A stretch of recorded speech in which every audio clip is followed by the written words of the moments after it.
morning and welcome to this 19th meeting of the Economy, Energy and Tourism Committee in session 4. Can I remind everyone that's in the room at the moment to switch off any mobile devices because it interferes with our broadcasting. Item 1 on the agenda. Item 1 on the agenda is will members content to take item 3 in private and any subsequent meetings with regard to the debt arrangement scheme in private. Thank you. Item 2 on the agenda. Before we do that, I'll indicate that Murdo Fraser, our convener, offers an apology. He's running slightly late and he'll take over the meeting on his arrival. Item 2 on the agenda is to take evidence from our witnesses on the Regulatory Reform Bill, and in doing so I'll invite witnesses to introduce themselves, and if they wish to make a brief statement in their introduction, that's most welcome.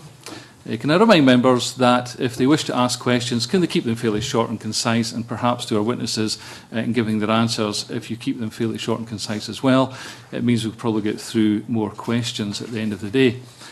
So if I can invite Mr. Kelly to introduce yourself, and perhaps you've got an opening statement, that would be fine, and then perhaps we would move on to Mr. Boyd and just along the line. Thank you very much. Mr. Kelly. Good morning, thank you. My name is Fraser Kelly from Social Enterprise Scotland. Thank you for the opportunity to give evidence to the committee. Social enterprise is a business model which is already heavily regulated, whether it be in the discipline in which organisations participate or indeed in the construct of those organisations. And I suggest that in the context of housing, financial services, social care, health, criminal justice, employability, through to tourism, retail and hospitality. We then look at the construct of organisations and whether it be community interest companies, SCIOs, companies limited by guarantee with charitable status. There's a whole range of regulation that is already affecting those organisations and the way that they do business. There are a number of issues which our members have identified to us in terms of the regulatory reform requirements. I'd be happy to discuss those with the committee this morning. Thank you, Mr. Kelly. Well, I'm Stephen Boyd. I'm an Assistant Secretary with the Scottish TUC, and I think it's probably also relevant, given the focus of today's discussion, to tell you that I'm a long-standing member of the Scottish Government's Regulatory Review Group. I've got no great need, I don't think, to make an opening statement. I think all our views were in the written submission we made. Probably worth just highlighting that the bill overall was not a huge issue for the STUC at this moment in time. The issue within the bill that's preoccupying us is the economic duty. There are other aspects of the bill that I wouldn't claim to be massively well informed on. Thank you, Mr. Boyd. Hi, I'm Tricia Macaulay. I'm the Director for Scotland for Consumer Futures. Consumer Futures is the new name for Consumer Focus Scotland, and it's in the light of UK government reforms to the consumer landscape. So we now only work on energy, post and water, but we do have a remit to apply the insight that we have in regulated markets generally. So we've agreed to come along and we can talk on the general principles of the bill, again, a specific interest in the economic duty.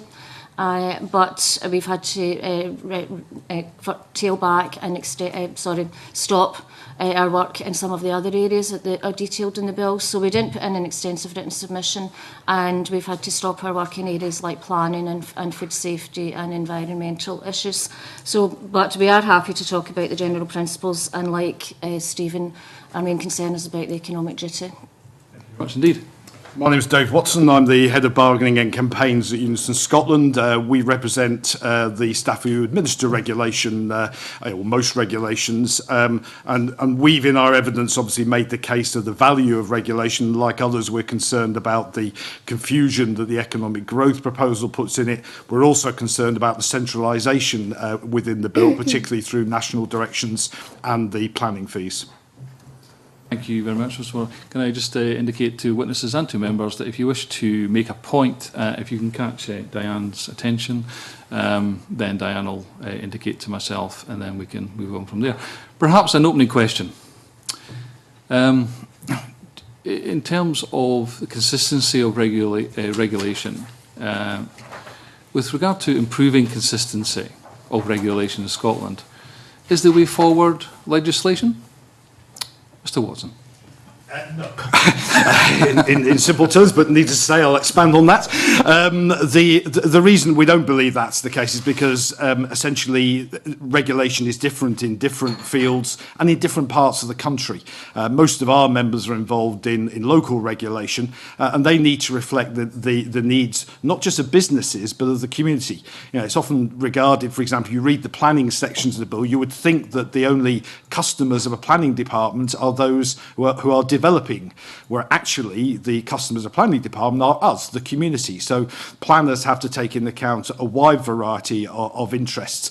These are obviously difficult when it comes against commercial interests, but nonetheless that's their job to look after us, not just simply to look after business interest.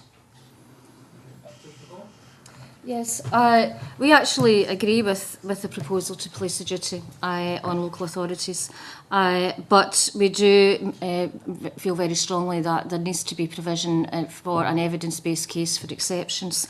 We think that national standards will mean consistency and fairness and transparency, and we think that will benefit consumers and business, and it does or should result in clear national priorities and better coordination and dialogue between agencies. So we think that will offer benefits to consumers and it will maximise efficiency and effectiveness.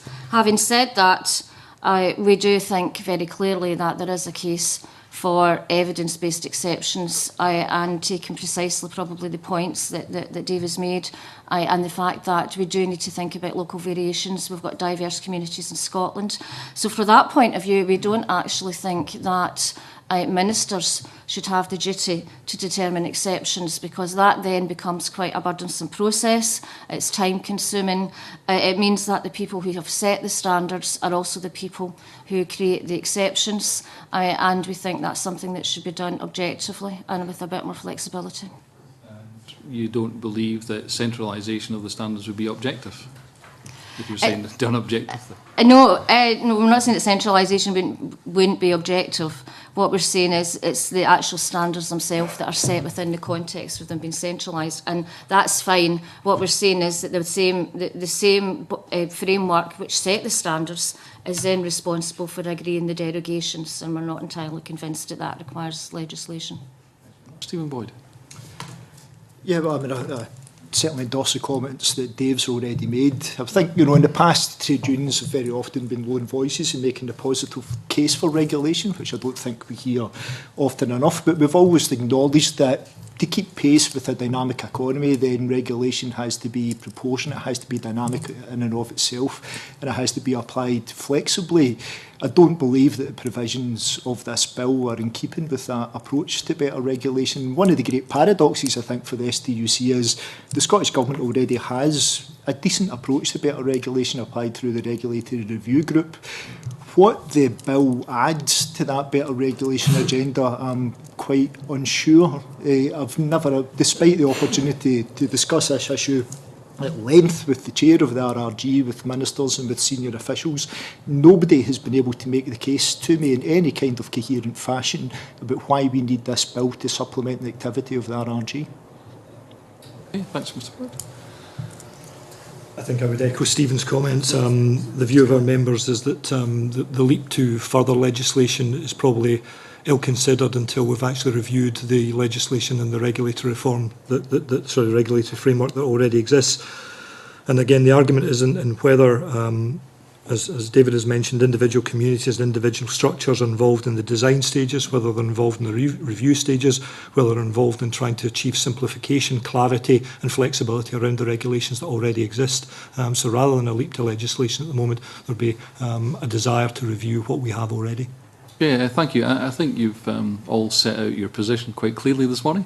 But I think probably to tease out certain areas, we'll ask the members to tease out, as I say, certain areas. We'll start with Rhoda Grant. My question is really about, I suppose, the argument that seems to be coming across in some of the submissions, the difference between better regulation and less regulation. There seems to be a concern that this will lead to less regulation, which might impact on those carrying out those duties of regulation, but also might have an impact on the public if there was less regulation. I suppose the government's argument to that would be that this bill is about better regulation, not less regulation.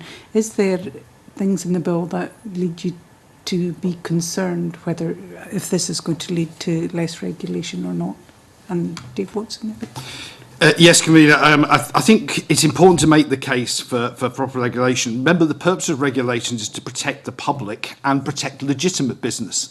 You know, good businesses have nothing to fear from regulation. In fact, they suffer from the cowboys. You know, the example we used in our submission about fly tipping, that doesn't help legitimate business. So regulation is valuable for business, and it's certainly valuable for the rest of us. I think our problem with this bill as it stands is that by centralising matters, by setting direction from Edinburgh, we've got no problem with regulators getting together in the regulatory reform group or COSLA issuing guidance in consultation with regulators, best practice standards. They're all good things, but that's not the same from top-down performance indicators. You know, if we learn nothing from the Blair administration years at a UK level, where they created a delivery unit with eventually, first of all, hundreds of targets and then thousands of targets.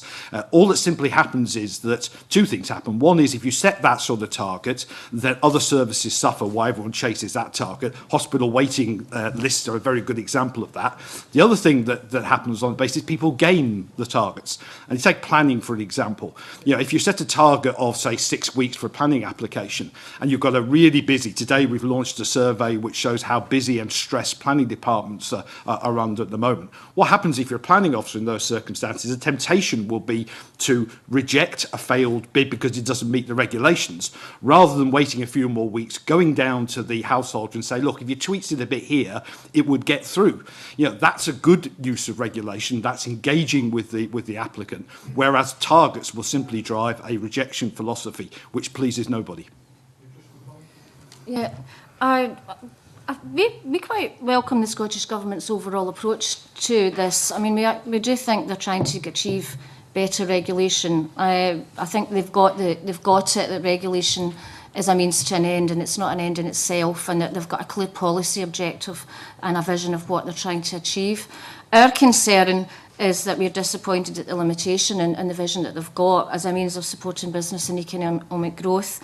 And the suggestion that the objective of better regulation is only to deliver that and to provide a favourable business environment in which companies can grow and flourish, which is quite clear in the policy memorandum, ignores the fact that better regulation is as much about consumers as it is about businesses, and also that it benefits both. Stephen, do you want to say? Yeah, just to add to the comments that Dave said, I mean, I think, you know, it's very important to draw a distinction between what the UK government is doing at this moment in time, which is pursuing a nakedly deregulatory process through its risible red tape challenge and associated activities.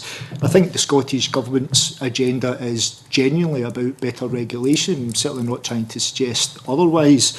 The problem is, I mean, the bill introduces certainly the economic duty, but also issues around about primary authorities, transferable certificates. Then it's opening up opportunities for regulatory arbitrage between different parts of Scotland. Now, I don't believe that's the intention of the bill, but we always have to be careful in regulation about unintended consequences, as we've seen through numerous examples over the years. And these parts of the bill are certainly opening up those opportunities, even if that is not the stated intention. And I don't believe that is. Mr. Kelly?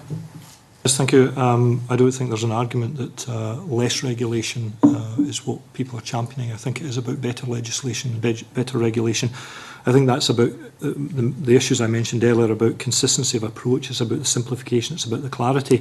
And if you take an organisation operating in, for argument's sake, the housing sector, regulated by the housing regulator, establishing economic activity through a subsidiary that maybe operates in social care, it then has a regulatory framework towards social care. It still has a housing regulator's requirement. If it's established as a charitable organisation, it then has a regulatory framework within the Oscar guidelines. It's the merging and the consistency of approach amongst each of those regulatory frameworks, which is the things that are vexing our members. There's a real challenge in terms of actually creating economic advantage through business models that make a difference both in terms of the economic outcome but also in the preventative spend agenda, and there is a real challenge that the regulatory frameworks are potentially getting in the way of that. Are there For instance, the Memorandum of Understanding between the Government and COSLA, and indeed the opt-outs that will be available for certain regulation, would they alleviate fears, or do we need to go further to make the bill work?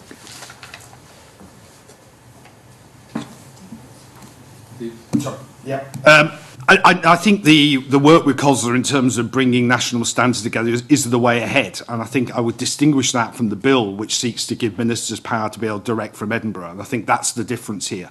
You know, there's a clear approach. We have a regulatory reform group. We have worked with COSLA. We have guidance issued in all the professional bodies set up in under the different areas. All of that can be pulled together with best practice, etc. That's the way to drive better improvement. It's not for a minister in Edinburgh who's sitting there saying you will do X and Y, because the consequences are essentially what I described before. Stephen Boyd, you want to? No. Okay. Rhoda? Okay. In some of the opening remarks, economic duty did come into some of your opening remarks. I wonder if Alison Johnson. Thank you.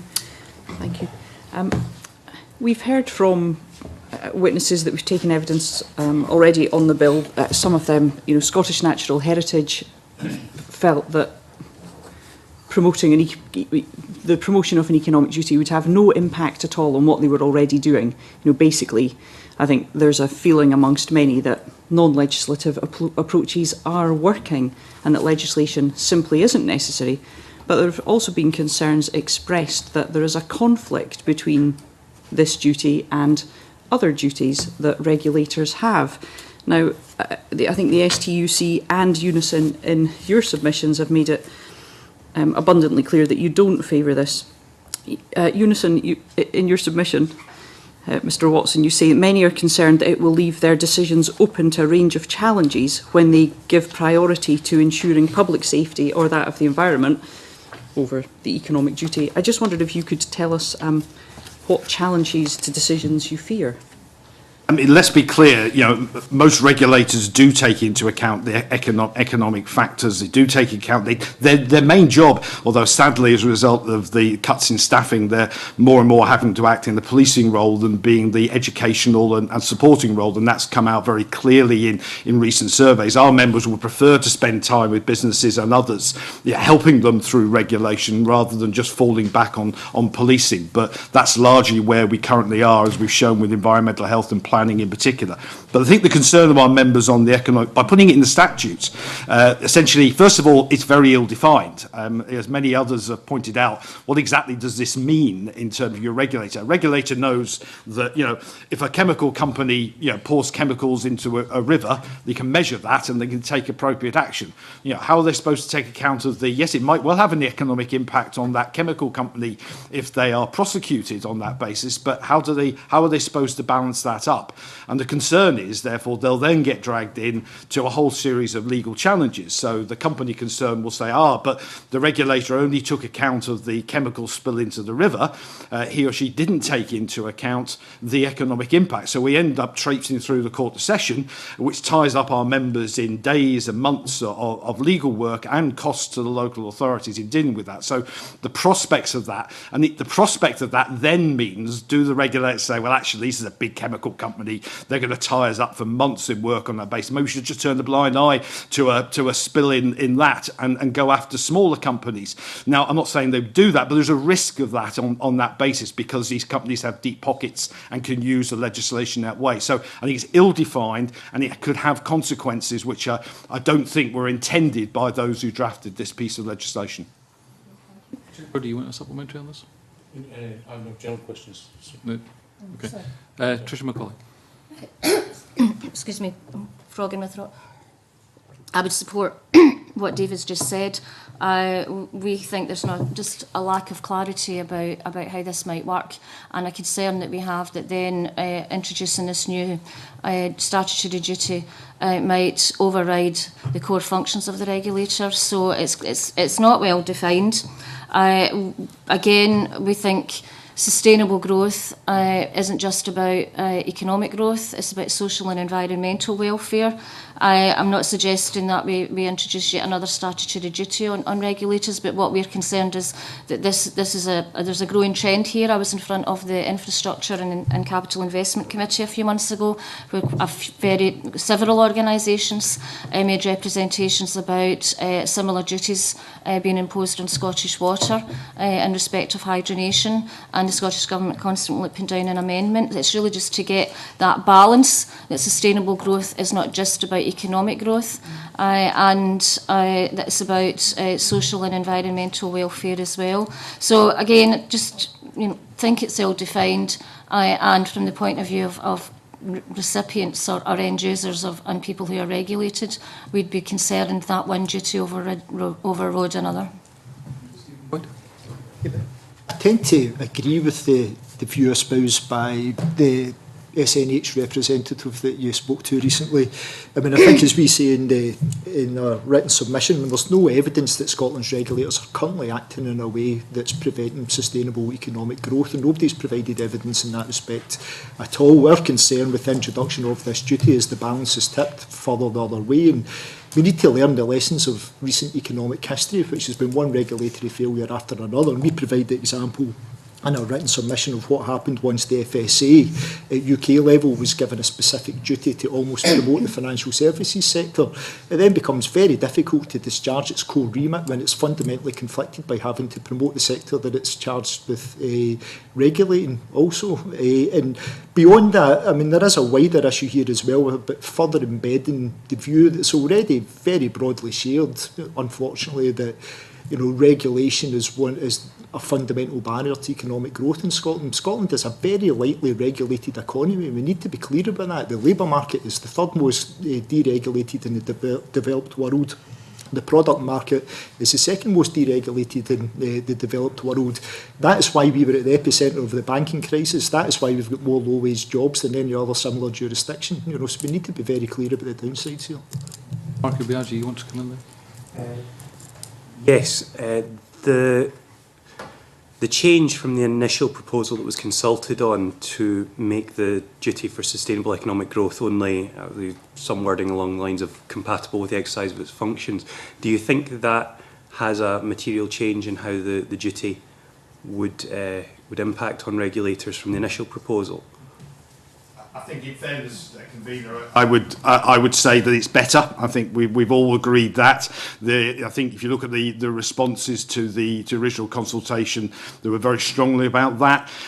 But I still think the new wording still has the risks that I've indicated. It's not so much that even that there might be legal challenges. It's not that there will be legal challenges, it's that there might be, and what impact that has on regulators. So whilst the wording is a bit softer, whilst the wording gives regulators a little less concern in those areas, I still have to say to you that the unintended consequences will be regulators concerned, particularly with big companies with deep legal pockets, as to how they might use this particular regulation to the detriment of us as the public. What do you want to make on? No, quite haven't. Fine. Alison. Yes, I just wonder if the panel are absolutely clear that there is an understood definition of what sustainable economic growth means. Does it mean the same to everyone? Do we have an understanding of what that term actually means? Would it not make sense to have clarity around what that is before we impose a duty on regulators to promote something that isn't fully understood? Mr. Watson? Reading over the evidence from the last couple of weeks, I've seen that there was some questions about definitions of sustainable economic growth, so I went and dug one out, and I'll read it out to you. Sustainable economic development refers to a mode of human development in which resource use aims to meet, I can't read more in writing here, human needs while ensuring the sustainability of natural systems and the environment so that these needs can be met not only in the present but also for generations to come. Now, I think that accords very closely to what most of us would understand by sustainable economic development, but I think it also reflects that there's likely to be some legal problems, I think, with the implementation and how it's regarded by you know, as Dave's already said, by, you know, large companies that have got significant legal resources, etc. I mean, can you ever come to a definition of sustainable economic growth that's less woolly than the one that I've just outlined? I'm not sure. Should come from Mr. Boyd. Wikipedia, I'm afraid. Just so we're clear on where that definition came from, yeah?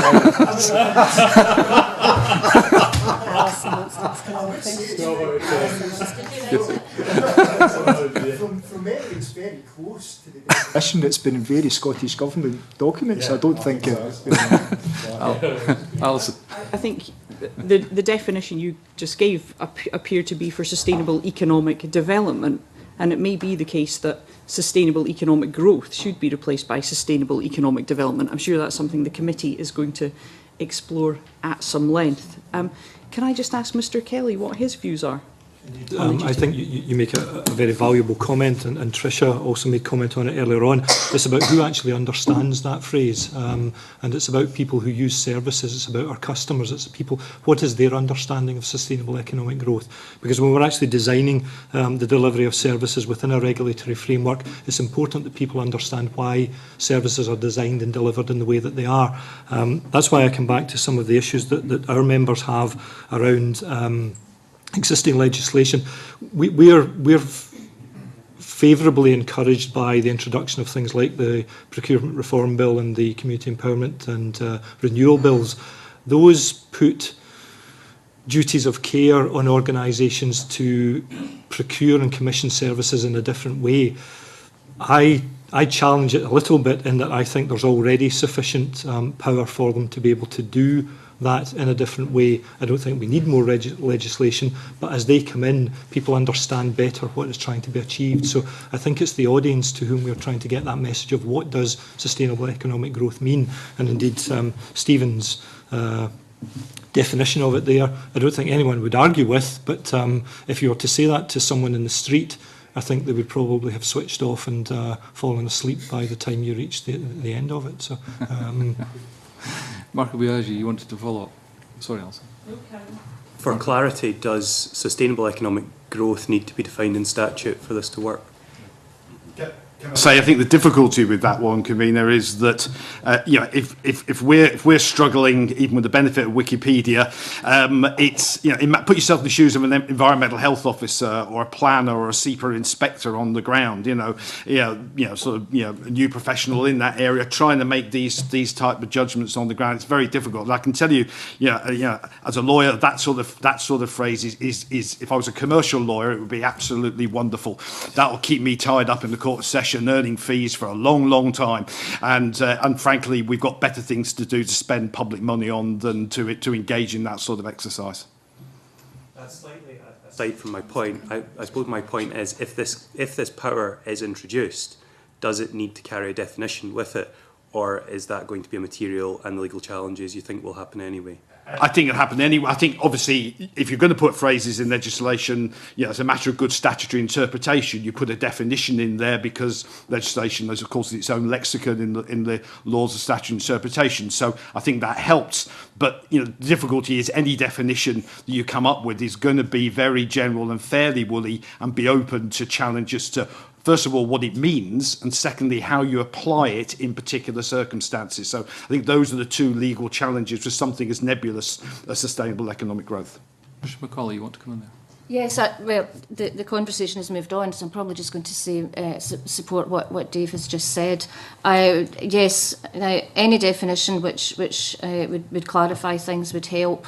I think really just building on what Dave has said, we actually question whether it's required at all, and that's our key point, whether that duty should be there. But if it is there, then it should be better defined than it is at the moment. Thank you. Okay, thank you very much. Can maybe take in Chick Brody. Thank you. Good morning, Tricia and gentlemen. Mr. Watson, why do trade unions have rule books? We have rule books because that regulates the rights and responsibilities of members, as does regulation in for other areas that our members regulate. So there's a need for regulation. Absolutely, and we make the case for regulation. Yeah. And that's to promote the union and make sure that it works effectively. No, the rule book is there to regulate the rights and responsibilities of members and the responsibilities of the organisation. So it regulates behaviour, as it were, on that basis. Yeah, as does regulation in the community. Yeah. I have difficulty with where you're coming from today, because you've talked about policing as opposed to regulation. Your submission talks about deregulation favouring cowboys. And we all sit here today, 6 years after a debacle in the banking industry because of, light touch and deregulation. I mean, what is your position? Are you in favour of regulatory reform or not? I mean, we're in favour of good regulation. I think that's pretty clear in it, and I think your example of the banking industry is a very good one. Yeah, it's one of the risks of light touch regulation. I think good regulation is to the benefit of good businesses and the community. That's what we say in our submission. So we're all in favour of regulation. We're not in favour of oppressive or unnecessary or that type of regulation. But we've got, I think, a very lightly regulated economy in Scotland, as Stephen has rightly pointed out. But the regulation we do have there is there for good reason, and our members who administer that regulation understand that, and they understand that they're there to do that on behalf of the wider community. Can you then tell me where, if you think things are working well today, and why you think the proposed regulatory reform undermines local democracy? Well, it undermines local democracy because essentially ministers in Edinburgh will be setting out, first of all, they'll be setting out their version of national standards, not the local authority that's elected to do that in their communities. And secondly, particularly under planning proposals, they'll be setting out their view of performers in each and every local authority. And again, that's the role of democratic elected local councillors. So it's not just a question of democracy, it's also a question of practicality. You know, we've been through the stage of top-down performance targets, and virtually everybody from the systems thinkers to have argued that hasn't worked. Even people who worked in the Prime Minister's delivery unit now write books saying this didn't work. So it seems strange that suddenly we're leaping to a model that failed abysmally during the last administration at a UK level. I don't wish to draw any parallels with how London operates. I'm sure that, and I'm confident we could do a lot better. Yeah, just to Mr Robson on the issue, the planning concerns. I'm not too sure if you're absolutely up to speed with the planning regime. Are you aware of the Heads of Planning Scotland planning performance framework? Yeah. Yes, and that's a good example of the sort of getting together, best practice standards, etc., for people who actually deliver the service at the sharp end. That's not the same as a minister and senior civil servants in Edinburgh setting it. There's nothing wrong with having national guidance, national practice, people getting together and working out the best way of dealing with it, and there are structures and frameworks to do that. That's not the same as top-down performance targets decided by a minister and civil servants in Edinburgh. They're two different things, and we need to. That's the right approach. The top-down one is the wrong approach. You must then be, sorry, just on that point, unaware of the fact that that's very much the approach that government are encouraging. I'm sorry, that's not the approach that's in the bill. I agree, up to date, that's exactly what governments of all colours have done since '99 and have been working to improve that. But this bill has a very specific proposal in it, which is frankly, right across the board, including planners and others, have pointed out the consequences of doing that particular approach, which is top-down, step from the centre.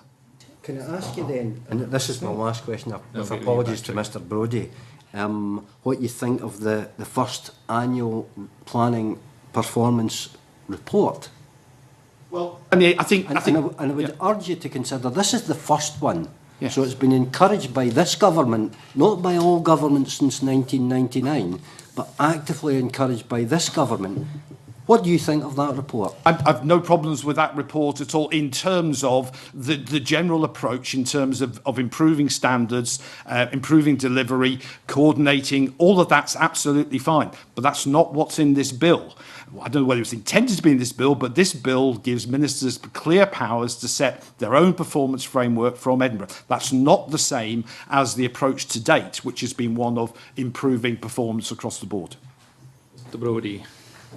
Yeah, just coming back on that, one of the points that you made in your submission, and please anyone else answer this, it says cutting back on vital regulation and inspection can and will cost lives. We're talking about particulation. This bill is chasing the wrong targets. You see, part of the problem, I think, and later I can help try and define what I mean by sustainable economic growth, is that there has been a lottery in terms of performance management. And I'll come to Tricia in a minute about the implication of planning fees. So how do you propose that to create a dynamic economy which can do all the sorts of things we're talking about, both in environment and sustainability elsewhere, without having to support the national economic strategy which is cascaded down? How do you propose that we measure performance? Well, you don't do it from the... When I say we're chasing the wrong target, what we say by that is that the surveys we've done, particularly in the last couple of months, one in environmental health and one in planning, demonstrates significant cutbacks in staff. And what's happening, therefore, is that they are having to cut back on both on the numbers and types of inspections, and we've seen some consequences of that, both in environmental health, in food inspection, in E. coli and Legionnaire's disease. And we're also seeing a big cutback in the education and support role that regulators give to businesses and the community. So that's the target we think should be chased. It's about that sort of service. We don't believe that setting some sort of ministers deciding the performance of each and every local authority in Scotland is the way ahead. It doesn't say that. Well, it does. I'm sorry. It does say that. That's exactly the power it gives to the minister to do that, and it's that performance approach from the centre which, in our view, is wrong. We have no difficulty if you want to deal with economic growth, then you see, in guidance and approaches and best practice, you can develop a narrative around economic growth and how regulation fits into that. I've got no problem with the broad Scottish Government strategy on that basis. The problem is if you then put it in a piece of legislation which can be legally challenged, in fact, every single regulatory decision could be legally challenged on that basis, that's an entirely different ballgame from the sort of approach that the Scottish Government has supported to date. Let me go back to performance, if I may, and ask Tricia and perhaps Stephen. In your submission, Tricia, you express concern about the proposals, saying you don't support the view there's a direct link between planning fees and performance.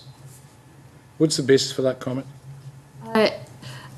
It's quite difficult for me to answer that question at the moment, Chick, because we no longer work in that area and I don't have a remit. So therefore, I haven't looked at the bill or prepared to come along and talk about it. I can certainly go back to it. What I'm not sure about is, what we're saying there and what's in the bill, and I haven't done any preparation on that basis because we're no longer able to work in that area. So. And the STUC also made a comment about the constraints in planning departments. Have you any comments on performance and how we monitor that? Very little to add to what Dave's already said, apart from as I go about my business and I speak to developers around the country, then in long established businesses as well. I mean, what are the planning issues that constrain development? Then it's skills and resources, it's capacity of planning departments, I think, as Dave's already alluded to. I mean, I'll give you one example. I mean, you had Russell Griggs here a couple of weeks ago. One of Russell's, he regards it one of his great achievements of the RRG is the work they've done in the surface coal mining sector. Now, I've engaged very closely with that sector over the last decade. The problems that sector have really come up against when it comes to planning is the ability. I'll give you an example. Scottish Coal, I was up seeing the management there a number of years ago, and they said that they'd just taken on a great new planner who worked for South Lanarkshire, and this was excellent. Great skills, tacit knowledge. They knew the industry inside out, but they were just coming to understand that this was probably not a good thing for them, because they were actually better having him still at the South Lanarkshire Council dealing with the applications, because they knew the problems that South Lanarkshire would have in replacing the individual, and then for that new individual to build up the tacit knowledge in the sector that this other individual had garnered over a number of years. So that was the constraints they were coming up against, and it wasn't the application of the planning process in general. It was the capacity of the departments that they dealt with day in daily to engage with them on a knowledgeable basis. I'm not sure exactly where that places planners, but just on, if I may, on the coal mine thing, I mean, in the current situation, we have a problem with redundant open cast coal mines in terms of coal restoration. And there's, you consider that if there were better regulation, clearer regulation, then we would not be in the position that we're currently in. Well, I'm not entirely sure that was a regulatory issue. I mean, the regulation was in place. I mean, both the local authorities and the developers knew what they should have been doing. They just chose not to do it. They chose not to keep the bonds as resourced as they should have been, and it's come back to bite them. I mean, I don't think... could regulation have been undertaken more tightly to ensure that the bond was kept up to date? Then perhaps, but it would not surprise me to learn that they'd find a way around about that as they've done in the past. I mean, so that's like regulation, or regulation has been ignored in that case? I'm not entirely sure. It was. The regulation was in place. I mean, it was just both the partners in the process chose not to keep the bond up to point. Now, it's not something I'm hugely up to date in the detail of. Could the regulatory system have been changed in such a way that that bond would have to have retained its full value? If that is the case, then yes, that should have happened. And yes, it is yet another example of slack regulation, which blights our economy and blights our communities. Blights our growth, yeah. And it does blight our growth, and it's a point that's very often overlooked. Yeah. We tend to assume that less regulation equals more economic growth. More so on that basis, better regulation, enforced regulation, would not have blighted our economic growth? Absolutely. Yeah. Thank you. Can I have one last question? Yes. Fraser Kelly. Morning, Fraser. Your sector has grown hugely in the last 2 years. A couple of weeks ago, we had the representation of the charity regulator in here explaining their role. When did you last meet him? Within the last 2 months. We've met with the charity regulator. We have a number of... Do you know how often he engages with, or his function, engages with the members and the new members that you have in terms of helping them understand the regulations surrounding charity operations? Infrequently. The guidance that comes from the charity regulator is sometimes poorly understood by social enterprises, and if I can pick you up on one thing, Chick, is that I don't recognise social enterprise as a sector specifically. It's a model of doing business, it's a way of doing business rather than specifically being a sector. I mentioned in my opening remarks that there are a number of organisations that, in terms of their construct, require a regulatory relationship with OSCR. The most recent guidance that we've received from OSCR to our members is around the constitutional debate and how they participate in that, whether they're a permitted body and the rules surrounding that. I suspect that the guidance that's been given on that is a little bit blunt. It's not as sophisticated as I think our members need, and indeed that's some of the feedback that we've received. Some of them have also challenged that the guidance doesn't reflect what their legal position is, and some of them are likely to challenge that, particularly around where the legislation is set by UK government. If we take something like the Welfare Reform Bill, which I think we have some challenges with in terms of its construct and its implementation, we have organisations who wish to challenge that but are scared of doing so because they think it impinges on what they are allowed to do through the OSCR guidance. We need that to be better understood, and that's why I come back to my earlier comments, and they may seem very simplistic, but it is around the clarity of the design of regulatory frameworks, it's around the review of those regulatory frameworks, it's about simplification, it's about clarity, and it's about flexibility. And I apologise if that seems a relative mantra, but we can agree, disagree about whether you're a sector or not, but the important thing is that social enterprises and third sector are adding value to the economic growth and potentially will continue to increasingly the economic growth of this this nation, but you're saying there are difficulties because the regulator, in inverted commas, is meeting infrequently or not giving enough guidance to the... And coming back to Rhoda Grant's question about less versus better, it is an issue for us about better legislation and better regulation. It's about those regulatory bodies speaking to each other more frequently and speaking to the organisations whom they have a responsibility to more regularly. So, and I think everyone has rehearsed the issues of time, of resources, and these are problems for every organisation and every person in this room and beyond. That's why the simplification process and getting better legislation and better regulation is far more important than getting less or indeed more regulation. Okay, thank you. Margaret McDougall would like to come in on planning. Thanks, Convener, and good morning, Tricia and gentlemen. Yes, the Section 41 deals with planning and charges and fees around performance. I wonder, could the panel give their views on the proposed link for planning charges and fees to be linked to performance and how that would affect planning authorities? I think I covered some of these, Convener, in my earlier point, but I think for us, we really don't see how that's going to help matters. I think a lot of the evidence from a number of organisations have pointed out that if you simply, first of all, you remove the cash on that basis, how's that going to improve performance at a particular area? And also, I think it's important to understand that planning fees are only part of the subject. The role of planners is not simply to respond to developers. The role of planners is to take an interest of the whole community. And in terms of meeting particular targets, it's not sometimes the actions that are required to get a planning application through require engagement with a wide variety of other agents. It's not always the local planning authority which is in the position to deal with that. But my real concern about it is this idea that you can set somehow targets from Edinburgh and therefore planners will somehow change their behaviours on that basis. Yes, they may well do, but they'll do it in a way that you might not wish. Essentially, the example that I would give is that people will be forced, because staffing cuts in planning departments, that essentially you're in a situation where, let's say, there is the 6-week target that I talked about earlier. You've got a planner in that situation. The high heads above him will say, we mustn't breach the target because we're going to lose money and I'm going to get grief from the council, etc. So you've got to meet that target. What do you do in that type of situation? What you do is you tend to stick very strictly to the regulatory rules. So you're more likely to reject an application rather than go out and help the person to amend their application to get it through that. And that's what you do at the moment if you have the staff and the time to do it. If you've got a 6-week target or an 8-week target, whatever it might be, then you're going to play to that target. And we've seen this with hospital waiting times.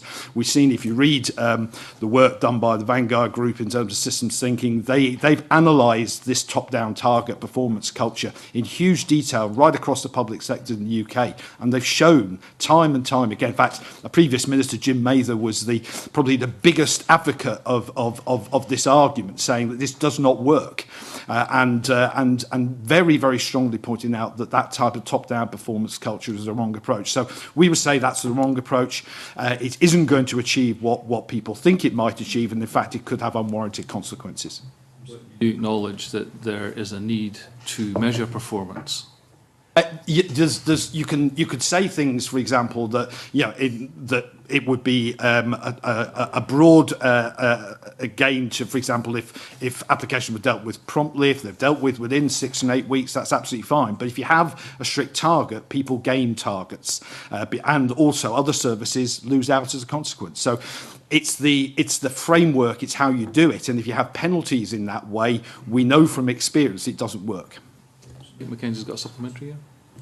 No, it's not a supplementary. No? Okay. Actually, I've got another line of questioning. Pardon? Could I hear from other members of the panel? Yes, yeah, yourself. Stephen Boyd. I don't think I've got anything to add to what Dave's just said. I mean, just to reiterate the point that we know from the experience of the last 15 years that targets change behaviours, but they don't improve systems. I mean, the evidence is unchallengeable, I think. Do you have any comments? No, we've no further remit. Jack's asked a question on that and we can't talk in planning. What we said before, Margaret, was in a response to the consultation, and that still stands. So if you want to revert back to that for any information, that's the best thing to do. Continue, if that's okay. So what alternative changes could be implemented to improve the performance? Have you got any suggestions on how it could be better? I think many of the things that the Scottish Government's been doing in the last few years in terms of encouraging better liaison, better best practice, the sharing of good advantage, peer review, I think was suggested by one of the submissions. All of those are things that can improve practice. But the biggest thing that's required is to properly resource the planning department.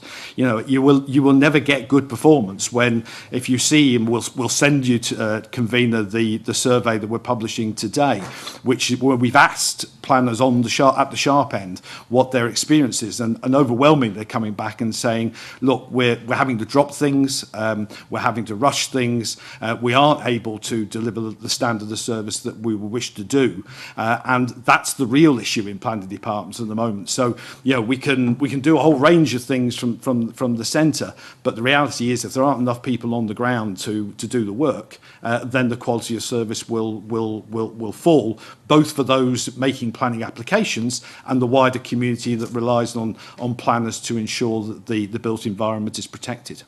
Isn't that a decision for the local authority and how they fund their... Well, and obviously local authorities, I'm sure if COSLA were here, they give you a quick lecture about local authority cuts and the scale of it on that basis. And, you know, we might have some sympathy with that view. All I can tell you is what the people who are delivering the service at the sharp end say. And they're very, very clear that, you know, that they are very stressed at the moment, very pushed just to deliver the basic service, and they're having to drop things which are to the benefit of the service. If I could just continue, on the engaging with consumers, do you think there is an adequate mechanism there to allow for engagement with consumers on planning decisions? Anyone? No one's got any comments on that? To a consultation response, consultation where we said, as Consumer Focus Scotland, that there wasn't adequate engagement, but can't expand any further. Just one final one then. On appeals, do you think that the planners and local authorities have the right to appeal ministers' decisions? We don't have a policy view on that one, I'm afraid. No, we haven't considered that point. Okay. No one? Thank you. Thank you very much. I think Mike Mackenzie would like to continue, maybe. Yeah, just along those lines. well, that and maybe a slightly different theme. I'm interested, I mean, I'm sure all of us here support the principle of local democracy and decisions being taken locally. The problem I have with this, and I wonder if any of the witnesses can help me, by providing some examples of where a local community have maybe campaigned against national regulations and the local authority have said, yes, you've made a very good case, and we're going to exercise our power here to vary the way these regulations are applied. And I'm thinking of perhaps some of our more far-flung communities where regulations may be impinged that are least appropriate. I'm thinking about Shetland, I'm thinking about Orkney, I'm thinking about the Western Isles, because these communities are radically different from Edinburgh. So can you give me any actual examples of where this local democracy, you know, and that aspect of local regulation has been used wisely and well to take account of those very different local circumstances? I mean, I can't picture off the top of my head you know, a particular example, but I will say that when we talk to our group of planning officers, they talk about the way that they apply regulation. Not every regulation is black and white, you know, so there is scope for discretion in a number of areas. And what they would say is that, you know, to meet particular local circumstances, if you're a planning officer who works in Shetland, you understand the Shetland circumstances. You know, obviously, you know, you can't break a particular regulation, but where you've got flexibility to do so to meet local circumstances, then that's what planners do essentially. Yeah. I take that answer as a no, because you can't really think of any examples. Any of the other members of the panel able to think of any concrete examples of what I've been describing?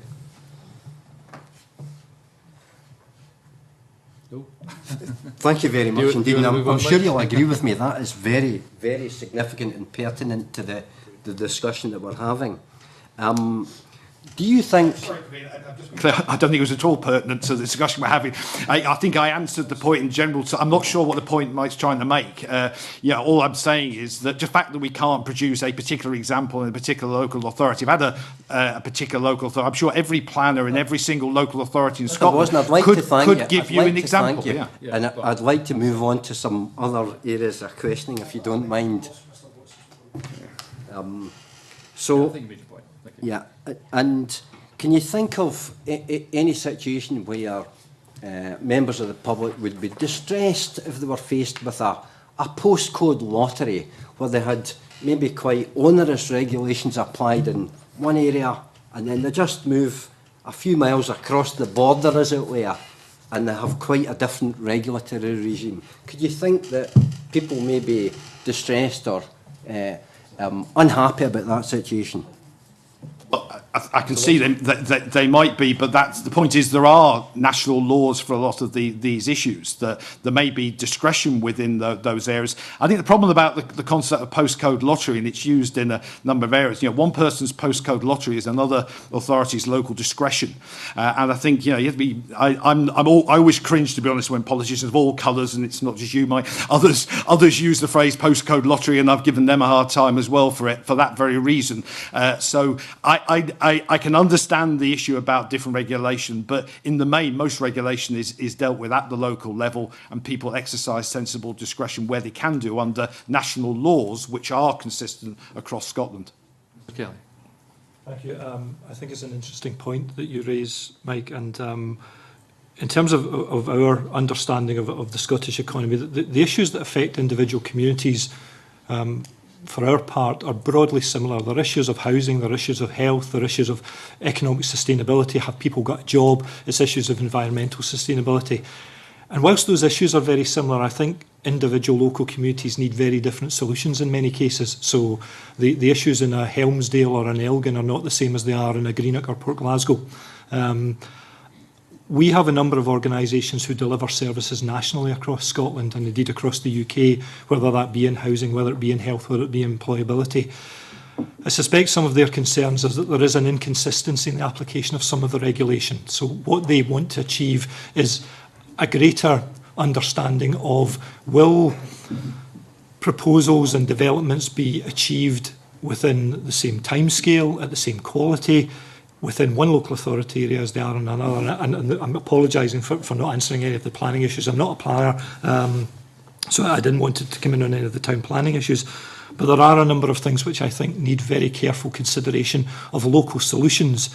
That's why I mentioned that I'm encouraged about the Community Empowerment and Renewal Bill, because I think that is placing the control back into local communities about the design of services and about how they are delivered to meet the needs of those individual communities.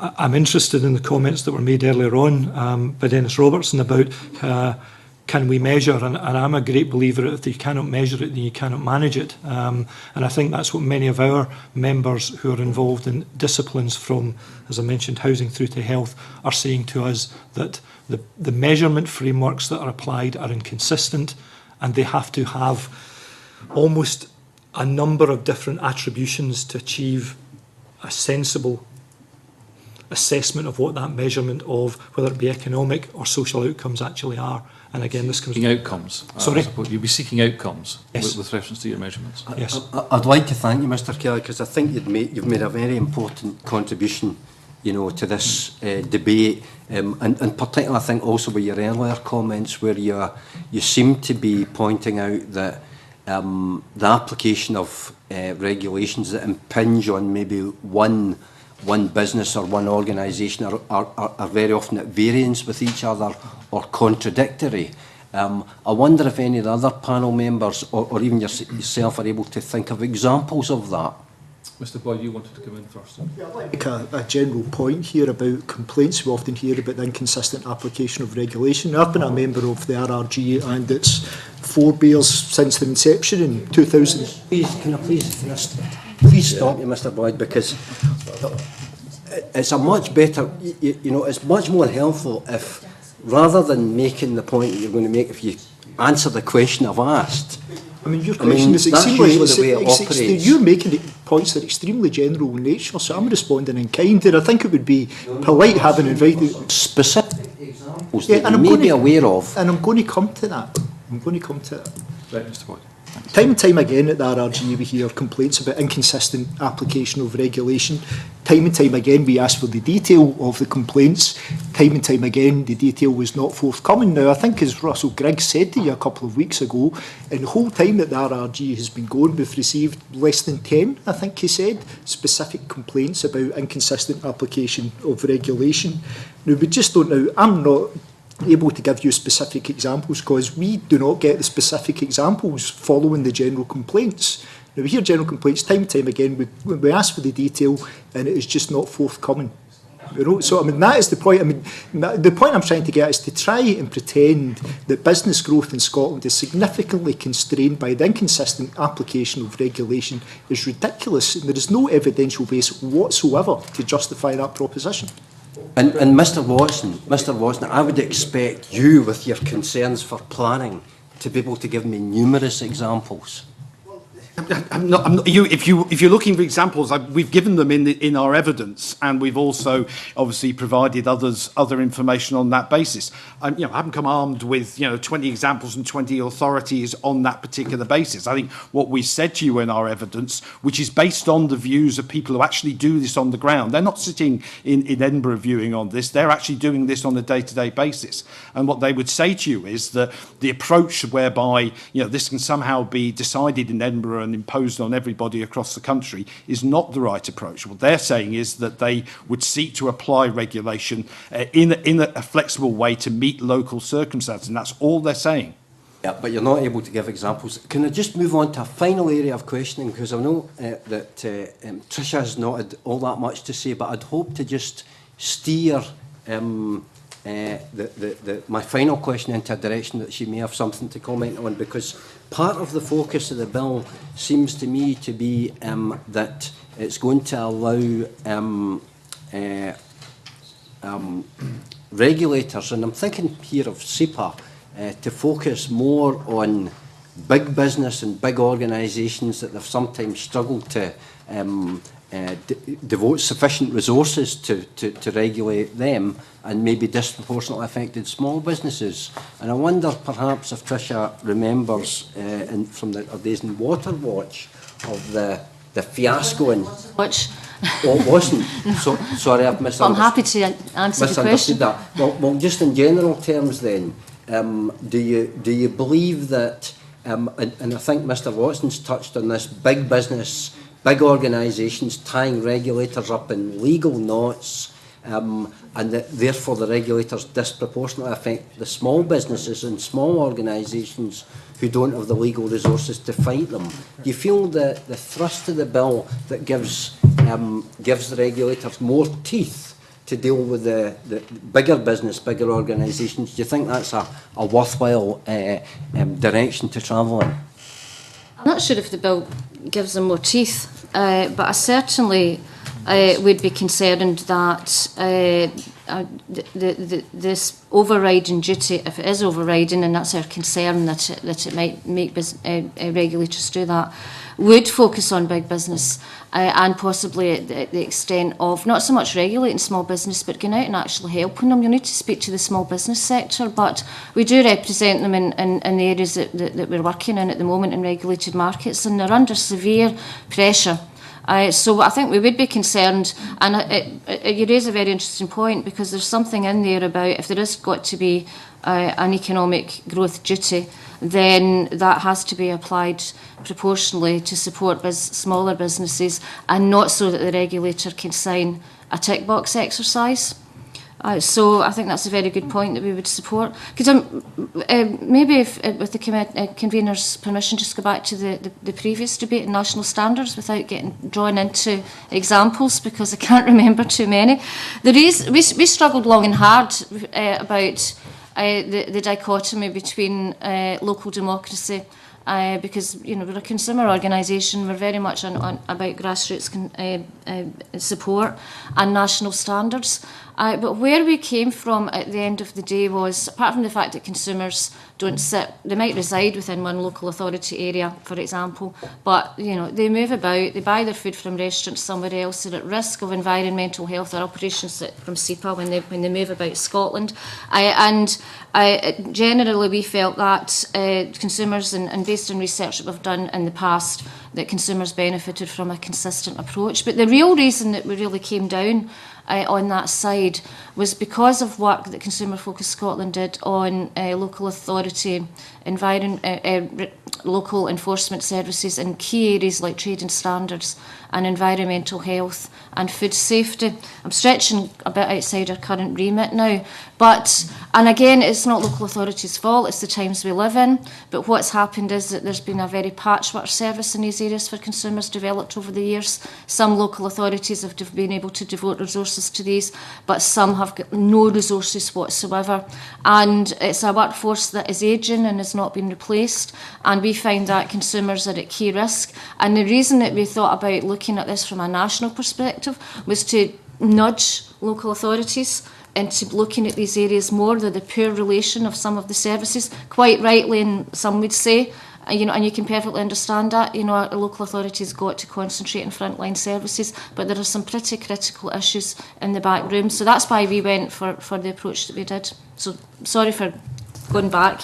Okay, just a second, Mike. Chick, you want to come on? Just come on, a very important point, both that Tricia made there in terms of talking about the patchwork consequence of some developments, and also the point that Stephen made about the interpretation. Mike asked for an example. I'll give you one in South Ayrshire, where there's a potential wind farm development, and the community interpreted one regulation, Ban 47, about the role that they could play before the application. The local authority took a different view. There then was another regulation 3/2010, which said what you could do actually post-application.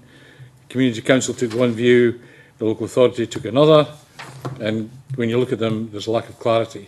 That has taken up loads of planners' time, has created angst in the community. It certainly hasn't been productive. The consequences may well be that it doesn't add value to economic growth. Now, is that not a case, based on what you've just said, that we need to streamline a regulatory reform? And it's not the Minister dictating. Yes, he can use and revise codes of practice, but isn't that a case in point, just as an example, the sort of thing that goes on day after day after day? And when Dave talks about, this is a manifesto for all solicitors and lawyers across Scotland, that's exactly what we have today. So somehow we have to, consolidate and embrace this so that we still enjoy local democracy, but we try and get some efficiency in the system, because it sure is, isn't there today. I'm not sure what the question is, but, I take question. I do agree. I think my point is that yes, there will always be different applications of those, and yes, there are mechanisms, there's frameworks, there's the various ways of addressing different interpretations of arrangements. I think the conflict here is between that development of national standards and the minister sitting in Edinburgh deciding what he or she thinks should be the approach on that basis. So it's a case of local authorities and others working with those affected, with local communities, engaging that way to reach understandings and common practice, rather than this top-down approach which is being promoted in the bill. Sections 43, 44, 45 of the proposed bill in terms of the Minister's role, which is that of developing a code of practice where changes have to apply. Tricia want to come in, I think. I was going to say, can I welcome the convener, Murdo Fraser, to the meeting, who will now take over the chair. Thank you very much. My apologies for not being here earlier, and my grateful thanks to Dennis for stalwartly holding the fort in my absence. Tricia, you want to come in? Yeah, I mean, obviously we're still going around this key tension between local democracy, which is and community capacity, which is absolutely critical, but consistency. And some of it, will not rehearse again, because I think some of it sits in what you mean by sustainable economic growth. And if you're actually looking at putting a duty on regulators, then taking that wider view. is definitely the way to go. And the Code of Practice is interesting, as is some of the processes that have been underlying this bill, which is why we're concerned about the overriding driver and this, the skew or the imbalance towards supporting business growth rather than consumers and communities. The consultation paper, for example, which was published in October, talked about how they would have dialogue. The Scottish Government would have dialogue with regulators and with COSLA and business community. We put in our response to that consultation as a consumer organisation and asked to meet. We weren't involved in the engagement on how the bill developed after that. The engagement was limited to people who were undecided on the duty rather than engaging with people who had concerns about it. So I think the consumer and community side of how we address this dichotomy hasn't really been involved in the process. And the Code of Practice could be one way of addressing this, because it does say that the policy memorandum says that the code will be developed collaboratively with business representatives, public bodies, regulators and COSLA. It doesn't talk about collaborating with people representing consumer interests or citizen interests or Fraser's sector. So there's more work to be done here, and how a code of practice might be a way around that so that communities get consulted with properly within the framework of the bill if it becomes an act. So maybe to take up what Chick's saying, maybe it's about the process afterwards to make sure that communities are consulted properly. Seeing as you've raised, Tricia, the Code of Practice, and I don't think this has come up before, does anybody else have a concern about the Code of Practice, or are you content that that's in the bill? Everybody seems fairly content. We're content it's in the bill, but there's no requirement for ministers to consult those representative bodies who are end users of the Code of Practice. There is a requirement in Section 1 of the bill that the regulations consult end users and people who are recipients of regulation, including businesses, but there's no requirement to consult these people in the Code of Practice, and I think that's something that could go in there. I should probably point out that unions will be involved in the development and implementation of the Code of Practice, and there's been some discussions to that effect. It's Mike, you first? No, I'm fine, thanks. Okay. With regard to the memorandum of understanding, do you think it should be underpinned by legislation? It should be on the face of the bill? Mr. Boyd. I don't have a view on that, to be perfectly frank with you. Okay, anybody else? Okay. Nobody, they're all shaking their heads, Dennis. Nope, I'm fine. Thank you very much. That's fine then. We'll just take it that it could be that. Okay, Alison, yes, briefly. Just a final question, if I may. In the written submission, the STUC says that the STUC struggles to discern a genuine need for this bill. Is that still your position? And I'd like a view from the others on the panel as to the need for this bill. It's absolutely our position. I would stress again, we have had very extensive discussions with ministers, with Russell Griggs as the chair of the RRG, with senior officials in this regard. Over a considerable length of time now, and we have never heard a rationale for this bill that isn't remotely compelling. It would force us to change our mind in any regard whatsoever. I have to stress that very strongly.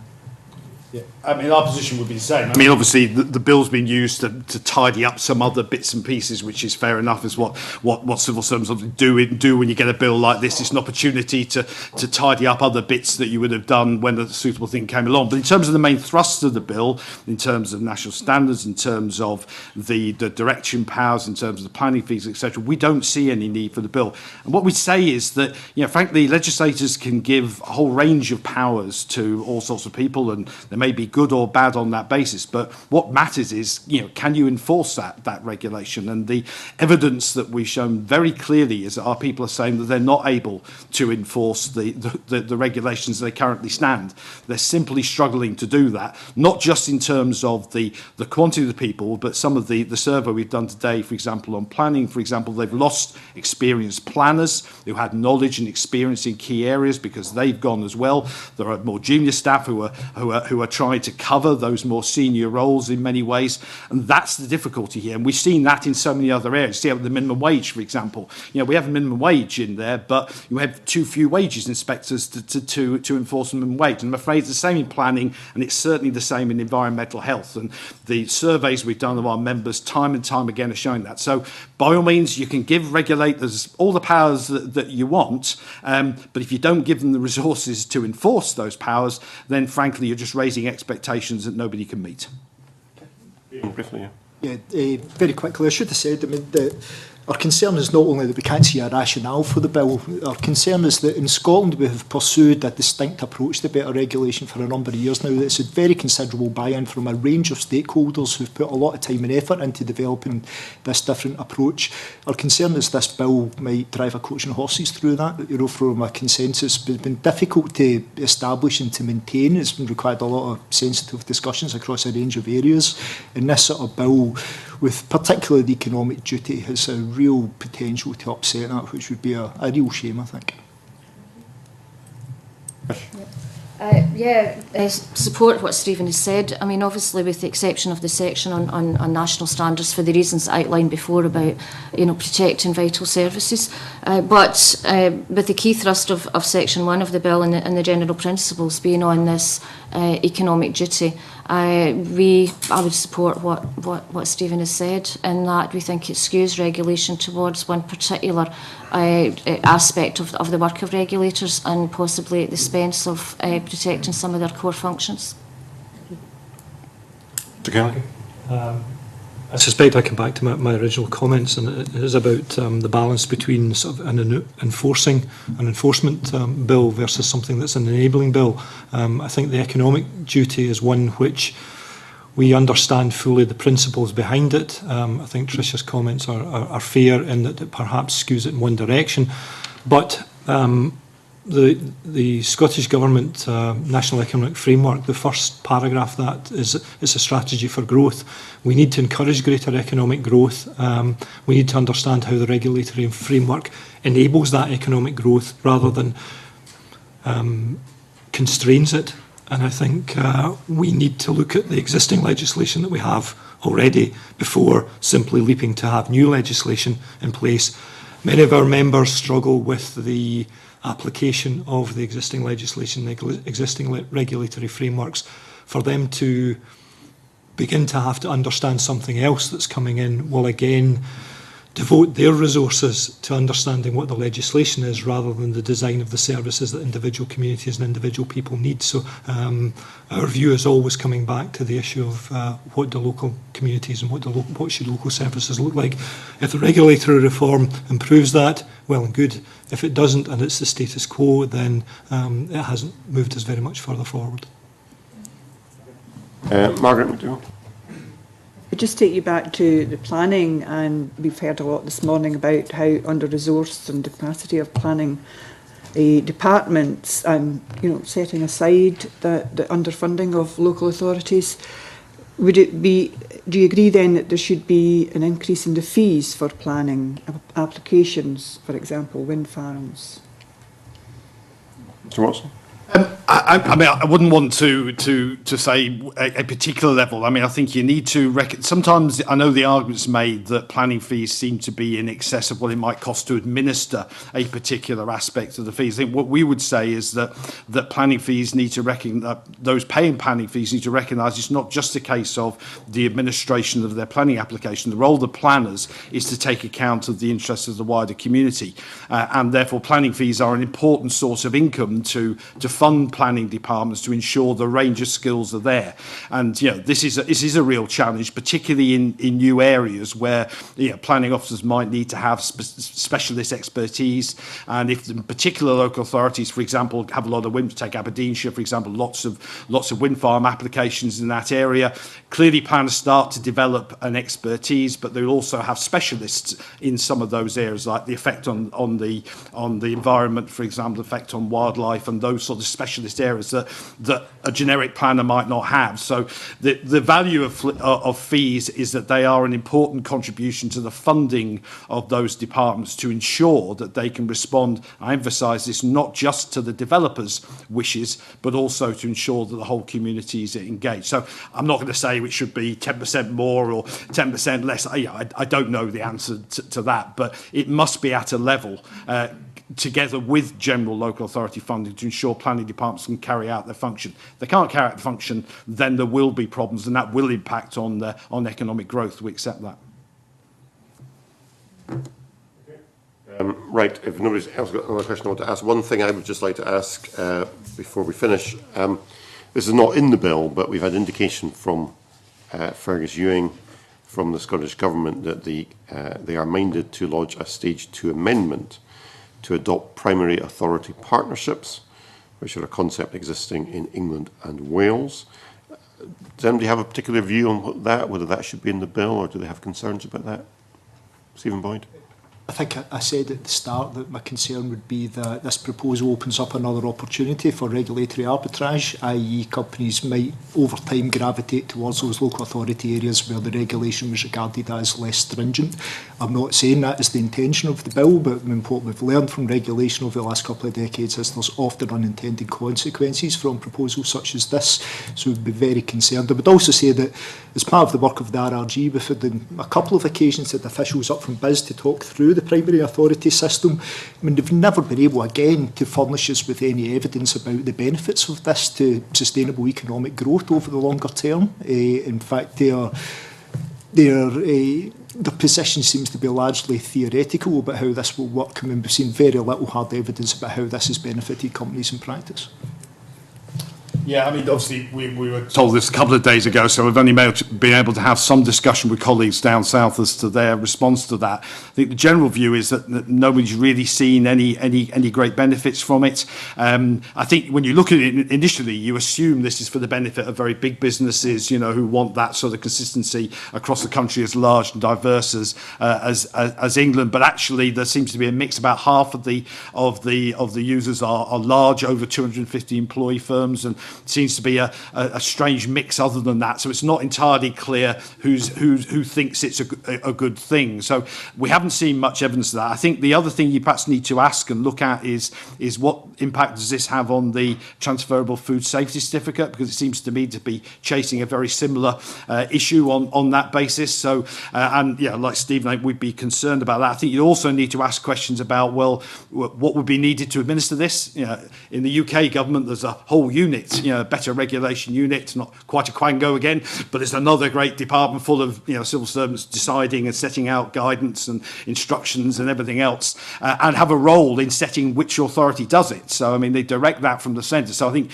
I suspect the financial memorandum, you'd want to know, you know, whether this centralisation is going to have any cost implications to it on that basis. And I think we'd be concerned about whether it's directed from the centre or whether, you know, businesses have a choice, as Stephen points there, about the capacity in some authorities to deal with that. It's a point we made in our evidence about the transferable food safety certificate, that one of our concerns is that, you know, it can often be quite small local authorities where, you know, that, for example, some of the travelling food units actually winter up. So you could actually have quite a small authority like South Ayrshire or Clackmannanshire or something like that could end up having quite a big burden of regulation to carry out with quite small environmental health departments or other arrangements on that basis. And finally, I think I would suggest you question whether the country the size of Scotland, whether we actually need this type of centralised approach, whether actually, you know, this is better, you know, Scotland's small enough for us to be able to do it in a different way from the very centralised top-down approach that England's adopted in these arrangements. If nobody's got anything they want to add, I think we'll call it a halt there. Thank you very much for coming, giving your evidence. Very helpful to the committee. And we'll suspend and go into private session until 11 o'clock.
All right, if we can reconvene, welcome back. I'd like to welcome our second panel of witnesses on the Regulatory Reform Scotland Bill, starting on my left-hand side.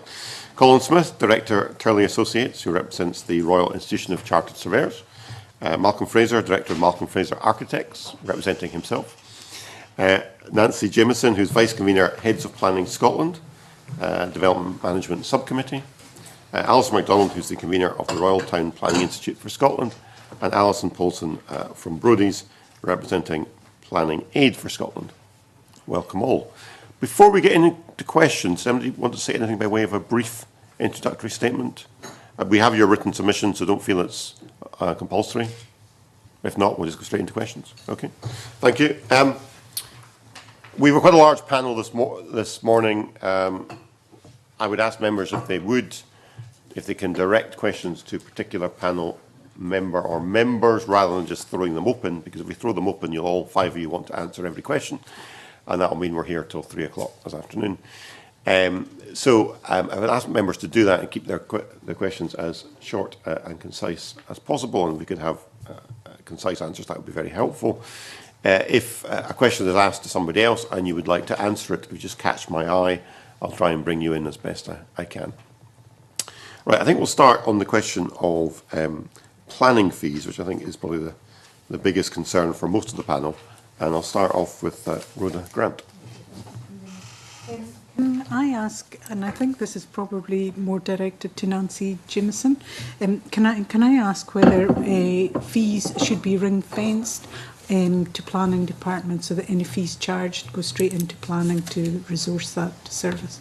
Yeah, well, certainly that is a point of view. Certainly when the Audit Commission brought out its report in, I think it was 2010, it was very keen that the planning service should be fully funded by planning fees. Now, there's different aspects of the planning service. There's development management, who deal with planning applications, but also there's development planning, which deals with development plans, and that isn't a fee-earning income. So really, to make that whole service sustainable, self-sustainable, which is what the Audit Commission says we should be working towards, then you should really have some sort of ring-fence system. Whether that's realistic in the real world, where we've got diminishing budgets within councils, is another matter, and something that the Chief Executive would really have to take a view on as well. And just to follow on from that, what proportion of the cost of planning departments is paid for currently by fees, and where does the balance lie currently? Well, in the City of Edinburgh, where I'm the Acting Development Management Manager, we have an overall budget of about £7 million. We get about £4 million of that from planning fees, so the council has to make up the remainder of that. So it's maybe in some smaller councils they are able to make up 100%. Maybe that's just the development management side, but certainly in Edinburgh it's just over half is provided by planning fees. Now in Edinburgh we have a lot of major applications, so we need quite a big resource to deal with that. So there are issues in terms of the types of developments you deal with as well.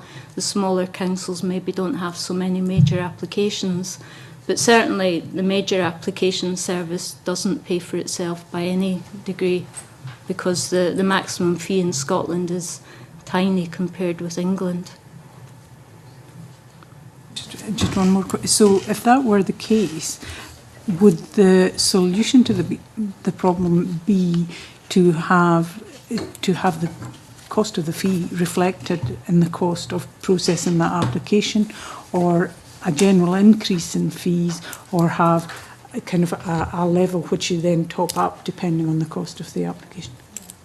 Well, the HOP's view is that we need a restructuring of the fee system in Scotland. I mean, we did have a 20% increase in fees just in April there, and that has helped. But it doesn't get over the problem we have in Scotland, in that the maximum fee is around £19,000 for any application in Scotland, unless it's a mixed development. In England, you could go up to £250,000 as a maximum fee. So with some of the big developments that we're dealing with, certainly in Edinburgh, we have done some exercises which show that, you know, you can spend on a big application, say for instance, the Sick Kids Hospital proposed at Little France. That was a planning permission in principle. We got a fee of about £8,000 for that, but we worked out in officer time it cost us about £76,000. So there is a huge gap with some of these major applications, and that really needs to be addressed in a restructuring of the fees so that we can get a system that pays for the pre-application advice, which at the moment we don't charge for in Scotland, and the actual processing of the application, because we need a system that gives that proper pre-application advice so that we can then make the actual planning application process as speedy as possible. Mike Mackenzie is muttering, so I will bring him in. Thank you, Murdo. I mutter a lot, as you may have noticed, but I'm happy to ask some questions. I'd recently read the first annual planning performance report, and it makes pretty grim reading. Significant numbers of applications still in the system after 99 weeks. Less than a third of local planning authorities using the planning system to negotiate better design standards. How can we improve planning in Scotland? Who's that? Anybody, all of the panel, because I think it's a pretty open Right, question. if it's going to the whole panel, can we please have fairly short answers? Who'd like to start? Mr. Fraser? Okay. That's a very big question. I would suggest the answer isn't to try and force it and to try and tell planning authorities how to do it. I do think that bureaucracy reacts poorly to even carrots and stick. I mean, I'm very pleased to be here sort of representing an applicant at the coalface. I think it's good that you've asked. Carrot and stick, I think at the coalface we do applaud the intentions of it, but bureaucracy finds its way, and there's all sorts of ways round it. We do have a situation where there are less plan applications, planners are worried about their jobs even, and applications have a tendency to take longer just to make sure that planning is important. And I know I'm not being particularly online with my colleagues here, but that's the way of the world. Life, that's the way that life happens. We have had many situations, even within the bad targets that you're suggesting there. We have many situations where a planning application, nothing happens on it, and then just when it's about to run out of time, we get a letter telling us all these things that are wrong with it that's being automatically turned down, and we're invited to make a second application, which of course is free. So a planning authority then has the very great benefit of deciding 2 applications on time instead of 1 very late, which is where the application was going in the first place. And we also have situations where if you're trying to wield a carrot and stick, we have environmental impacts asked for where I don't think that they're necessary, because of course that then allows the application to be very greatly extended. I think it's very difficult for me, and it's very difficult for you as a committee that wants to see better performance, to think of ways that can do it, because they will tend to make life more complicated on the ground or require more hoops to jump through, and these hoops will then be taken because it makes the process somehow more important. And again, I apologise to colleagues around because that may appear to be unsupportive, but it's just the way of the world. I would like, in a way, almost to think that less regulation and less attempts to make the planning process work better perhaps enable heads of planning themselves to take responsibility and to if there is some way that each head of planning in each local authority really wanted their authority to be the best at dealing efficiently with applications and seeing things happen and being more efficient, that would be a marvellous way to go. I'm not sure how helpful that is, but, and again, apologies, colleagues, but it's not a system which is designed to assist itself, and I think that maybe sometimes less tampering actually assists rather than more. Nancy Jameson, do you want to defend the planners? Oh, definitely. Yeah. I think one of the issues we have just now is that the current system of performance recording is very crude. And basically what we have to do is give the Victoria Quay all our figures. And we have this rather odd instruction that if we think that the applicant has been sitting on the application, not doing anything, we have to tell the people in Victoria Quay how many weeks we think they should be excluded, that should be excluded from the performance time. Well, we don't know what the applicant is doing with the application. We know that we're putting applications through. We've got a decision in principle that might be subject to a legal agreement, so the infrastructure can be put in place to actually deliver the development. And we know that the developer is quite happy with that and doesn't want to sign the legal agreement. That means that the decision isn't issued until the developer is willing to sign that legal agreement. So that is one of the main causes of delay. Certainly we've got at least 50 applications in our system that are sitting at pending decision because we're waiting on the developer to sign the legal agreement before we can issue the decision. Just on that point, do you think there's too much use made of Section 75 agreements then? Because we've certainly taken evidence from witnesses to that effect that well, certainly in Edinburgh we have an economic resilience plan, so that if there is a proposed Section 75 and the developer feels that it would make their development unviable, we'll discuss that through with them. We'll ask for the development viability appraisal, and there's been a number of cases recently where we've taken applications back to committee and said, no, you don't have to pay the contribution for this and that.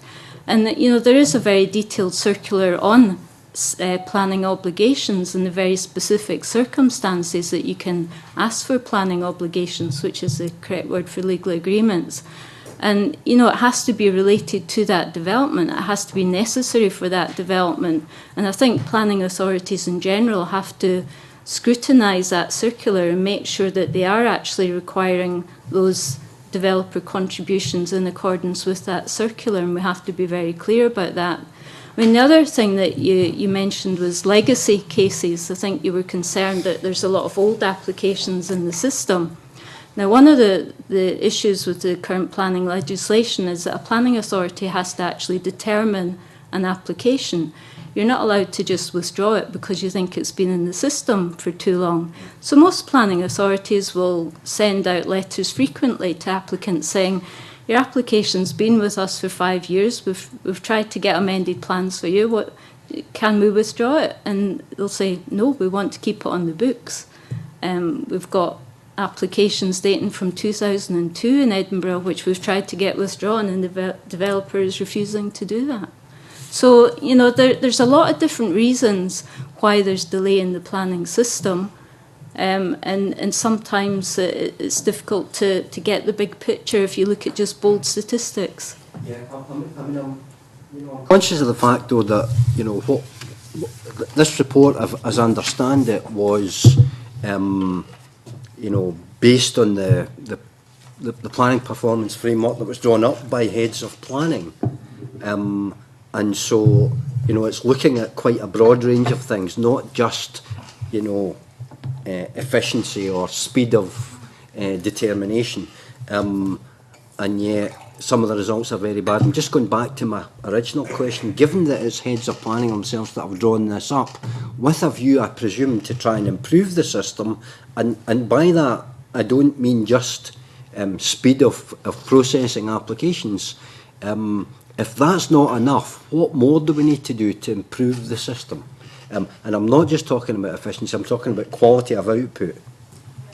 Well, the planning performance framework, that was a joint framework between Heads of Planning Scotland and the Scottish Government. And the first one was in 2012. All the planning authorities submitted their planning performance frameworks. We actually just last week got a review of ours from the Scottish Government. We hadn't had any actual feedback from ours before. And it was trying to give a picture that it isn't just about speed of performance. It's about a whole range of things that a planning authority has to deliver. So, you know, open for business, how is it dealing with delivering sustainable economic growth? What initiatives does it have in place? Now, I haven't read all other planning authorities' planning performance frameworks. I know that Edinburgh actually got a very good rating, but it is something that we need to work on to improve. I think you have to be careful because, you know, as Malcolm was saying, a planning authority could actually just refuse an application within the deadline and it gets a big green tick because it's met its performance criteria. But we're absolutely dedicated in Heads of Planning to delivering good customer service. Local planning authorities wouldn't massage statistics in the way that you suggest. No, Surely not. Well, it's not massaging it. It's actually, because you have to deal with an application within 2 months, it's meeting your performance target set by the Scottish Government. Yeah, I'm led to believe that, you know, the number, despite that, you know, statutory obligation to determine within 2 months, that well over 50% of applications aren't determined in 2 months. And that's not a new thing. I just scratched my head. It seems to have been about that 2 month determination period since I was a wee boy. And yet we achieve less than 50% of that. How do we improve it? Where did that statistic come from? It came from my reading just the other day of the first annual performance report based on the HOPS planning performance framework. Well, the HOPS planning performance framework is a framework for every planning authority. Each planning authority has their own planning performance framework. Yeah, but you'll be aware that the first national planning performance report has been published, and it came from that. What development type is that? Sorry, I don't recognise that figure. It's just less than 50% of over 50% of, and it's actually a 5% increase on what it was, but it's just over 50% of all applications are now determined within the statutory 2 month period. It's a 5% increase, so there's a bit of a pat in the back there, but it's still only 50%. Maybe I can hand over to Alistair to say something about that. Okay, thanks. Chair, from my background, I was Chair of Heads of Planning 2011-2012, so actually the first planning performance framework came through in my part in the chair. I was also Head of Planning for Glasgow City Council, and I retired earlier this year. I think you have to be very careful about the use of the statistics. The stats that we send as local authorities into government, we did at the time warn government that it would be skewed by old applications coming through the system. And our experience in Glasgow is exactly the same as in Edinburgh. We tried to remove applications from the system, and we found that when our committees had resolved to grant consent, and then they were subject to a Section 75, that's where the delay started to build in. And that happened during the current recession, particularly in the house building industry, because the house builders would be pleased that they had got to committee and a resolution to grant a consent. That means that's there. You can't really take that away unless we as planners go back and recommend refusal of it. So you're left with a situation of negotiating all the legalities that are involved, and that could be financial contributions, which might be staged payments over a long period of time. I'm thinking of 1,000 homes, 2,000 homes. That could be built over a 10, 15-year period. It might involve community facilities. It might involve road infrastructure. All of that's got to be charted through a planning agreement. And that sometimes can take time. But you're also then a hostage to the legal transactions that might be taking place in terms of the buying of the land. And they might not want to go forward to that final end stop, which then commits the house builder or others to various items. So you end up, this hiatus takes place where the application lies there, it's not been withdrawn, but then perhaps maybe they're ready to move on it. You then resolve your Section 75 legal agreement, and that is when you issue that, that's when the planning consent is actually issued. And that's what you're judged on. Yeah, sure. And is it not the case, though, that a lot of planning authorities are still in kind of denial about the credit crunch and the different economic circumstances that we're now in, and that are imposing Section 75 agreements that actually may have been appropriate prior to the credit crunch, but post-credit crunch just are not workable? I would again maybe have to disagree with you, sir. That I know that in 2008, asking the question. 2008, I know that in Glasgow, certainly we put reports up to committee to change the nature of how we actually dealt with financial contributions, and then I know that that happened across the country, where we wouldn't expect payment up front because you hadn't made your profit, so you would stage that perhaps even right to the end of the project before that came back into, say, community benefits, and that was the way we tried to help and assist developers taking that forward. And like Nancy, we maybe queried, do we need to go down the road of Section 75? Is there some other way that we can actually deal with it to lessen the bureaucracy? Because we knew that the industry was going through a very, very hard time. And my experience with heads of planning was that we were looking at that across the country, how we could assist people to get through the very difficult situation, particularly the house builders found themselves in. Two points, thank you. First of all, that's a very real point that both Alistair and Nancy bring up. And I think it would be a very good thing if the committee would just challenge, whether it's HOPS or the Scottish Government planners, to find a way of simply removing from the statistics those applications where it is the applicant that's holding things up. I think we all want to have an accurate statistic to discuss with the planning departments as to how many they're not dealing in time.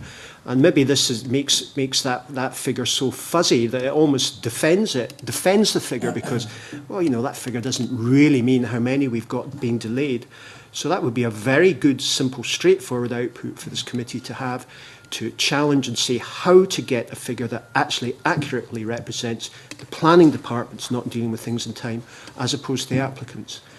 In a way, though, I mean, if you go back to my original question, it was really about how can we improve the planning system. I mean, the other thing, I suppose, from that first report that becomes very obvious is that, you know, some planning authorities are really pretty good and others are not as good. And, you know, in general terms, you know, I haven't heard all that much in terms of the suggestion. I've heard all kinds of reasons about why it's maybe not as good as we want it. How could we improve it?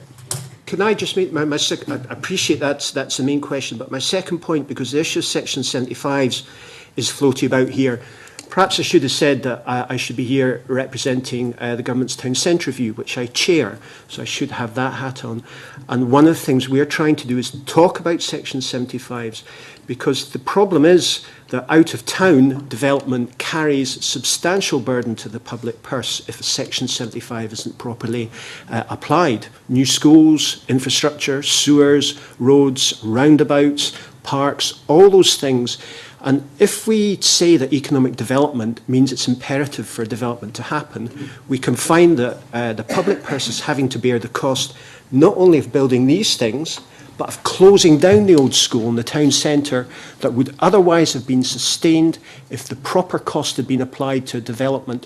That would then have pushed the development in town. So I would just ask you to be aware that the economic imperative should not mean that taxpayers have to fund part of the cost of development, whereas in-town development would have actually assisted the public purse. Thank you. Yes, I wanted to say that in Planning Aid's view that improvement happens in the system with people understanding how the system works. And part of the discussion in talking about Section 75s and looking at the figures and saying it appears, you know, that decisions take much longer when there are Section 75 agreements involved, misunderstands, as has been discussed, how the system works in terms of delivering what everybody actually wants at the end of the day. The community for whom PAS integrate a lot want to understand what infrastructure is going to be delivered, what benefits are going to come as a result of the development. The developer in this present market is having difficulty with funding and sees it as an advantage to have a minded to grant decision and an ability then to shop around and work out how they're actually going to deliver the thing on the ground. So it's a plus point for them. They don't actually want the planning permission because the planning permission will have a time limit on it for it to be implemented, and that comes with 3 years now. With big developments, you've got suspensive conditions that they've got to put in place, and a lot of these sort of things are infrastructure-y type things. So whether you would put them in as conditions or whether they would be in Section 75 agreements has become, I think, better now, because the reforms that have taken place mean that planning agreements are open to challenge by way of modification and discharge. So even the discussions that are had following reform are very much concentrated on what you can actually relate to the development that is being sought and delivered. No. Well, it's not necessarily development. They're exploiting this. I think that it's understanding the system. I think that everybody is getting something out of that so-called delay because it suits them. Thank you. If I can just, I'm a wee bit disappointed because I'm not hearing all that much about how we can improve it. If I can rephrase the question, if we're to judge a system by its outcomes, if I could make the observation that since the modern planning regime was ushered in with the 1947 Act, I see a lot of listed buildings. I see a lot of conservation areas that I think we all agree are terrific. Where are the, other than Malcolm's work, where are the listed buildings and the conservation areas of tomorrow going to come from? Because has the system actually succeeded in any way in delivering the quality of the built environment that all of us would wish it to deliver? And then, how do we affect improvement in that sense? Because if we were delivering a built environment of genuine quality, I for one would be quite happy to wait for a bit longer and expect applications to take longer. But it seems to me we're doing neither. How do we improve it in that sense? Okay. I mean, that's a very broad question. We are focusing on the provisions of the bill. So in responding to that, if you could try and focus on the issue in the bill, which is all to do with planning fees and how that will be addressed. This is not a discussion about the planning system in general, and how we try and improve that, because that is beyond the remit of this particular bill. Mr. Smith, I'm sorry, you had your hand up earlier. Yeah, just a few points.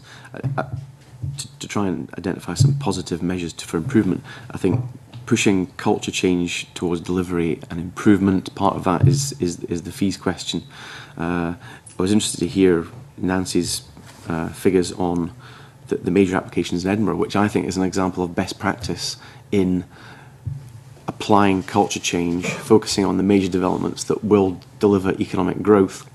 And actually, there are a lot of good examples in Edinburgh of very high quality buildings, very high quality projects, not very far from here. And the fact that it's a very high level of service that costs a lot more than they're getting in fees. Now, there is no reason why, in terms of fee income, where certainly clients we've worked with and delivered projects in the city centre, where they would be perfectly willing to pay a higher fee for the standard of service that they get in Edinburgh on major applications, and that's varying up on good performance rather than varying down on poor performance.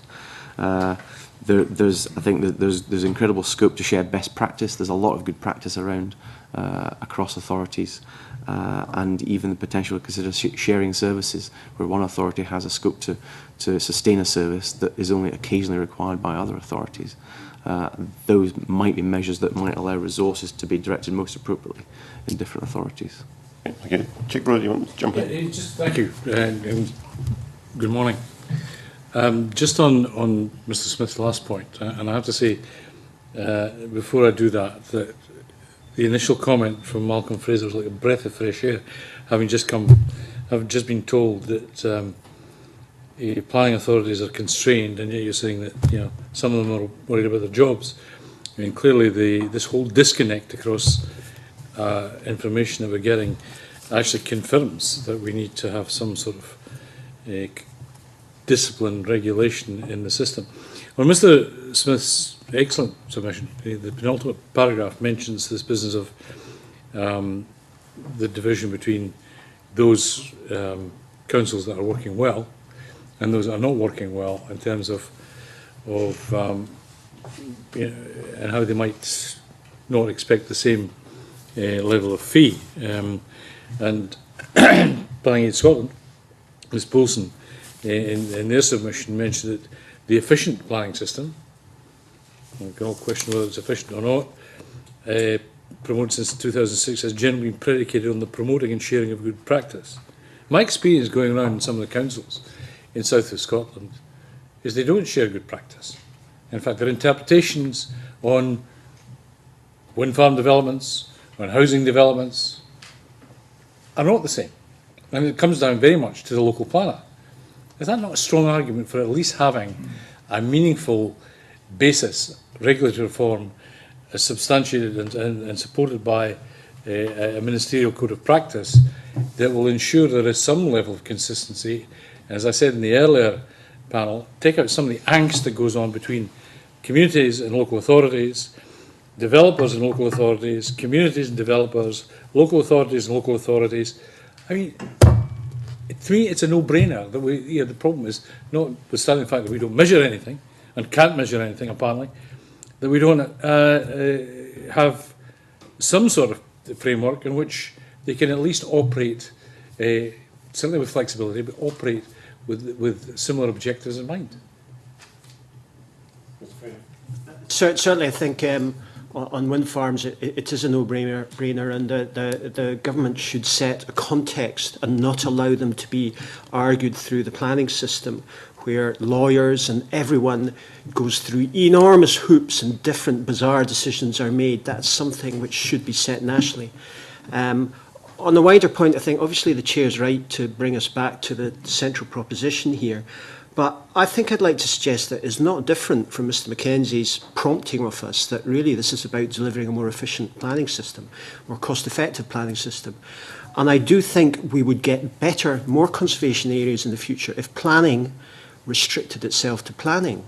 And part of the problem, part of the frustration of architects is that we are not challenged to come forward with beautiful, new, extraordinary ways of doing things. There's no joy in the system. It is planned right from top to bottom. Planning should set the context for development. It should talk about gathering, route, movement, general envelope, height, etc., the kind of mix.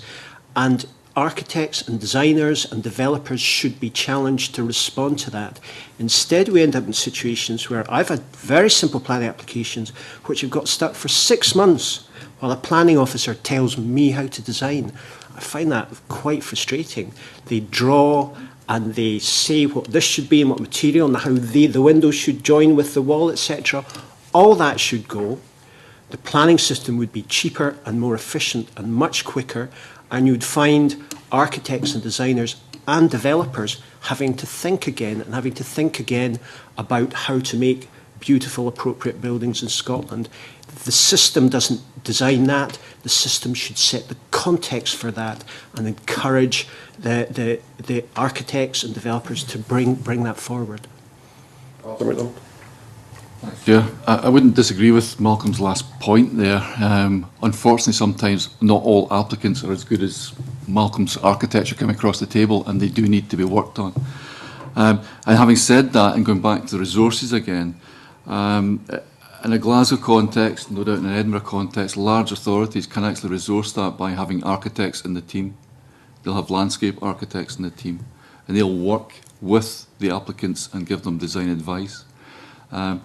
We also, in Glasgow, and that's now gone out through across parts of Scotland, having urban or design reviews, where you actually, major applications can go through a design review process, and that can inform the agent or the applicant coming forward for the planning application.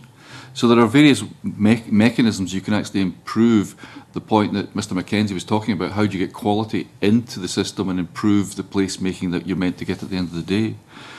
The point that Mr Brodie was talking about is the development plan. Now you've got 32 local planning authorities, each with either one development plan or their own individual development plans within their particular areas. And that relates back to... Yeah. Answer. Yeah, yeah. Do we have too many local authorities? That's a little bit wide of the mark. I mean, Well, I know it's not, because- it is wide of the mark for this bill. I mean, by all means answer it, Mr MacDonald, but I mean, it's not relevant to the bill. I'm reluctant in my position at the moment to answer that one, I would say. I'm sorry about that, but I wouldn't want to. But you then have a democratic process, consultations at the local level, the planning committee approving that local plan. So you might have different emphasis from a rural authority to an urban authority to a mid-range authority in terms of how they approach a particular type of application. And that might account for some of the disparity you're experiencing in the south of the country. I can't say that for sure, but I would hope that all planning authorities aim to have up-to-date development plans. That's the important thing. That guides development. It guides people like Malcolm and RICS members coming forward to invest in that particular area. And I would say also that planners do recognise economic investment in a particular area in terms of regeneration. I spent over 30 years working in Glasgow, and we were desperate to get the city regenerated, and it was core to our business that we actually took that forward. So planners do think about regeneration, they do think about economic development and assisting people in that process. It can be a very complicated process, and we've heard mention of the various add-ons that come with a planning application, but some of them are national legislation, European legislation that guides that as well, and there's no way out of that in effect. It has to be part and parcel of the application. That's James. Right, okay. Yeah.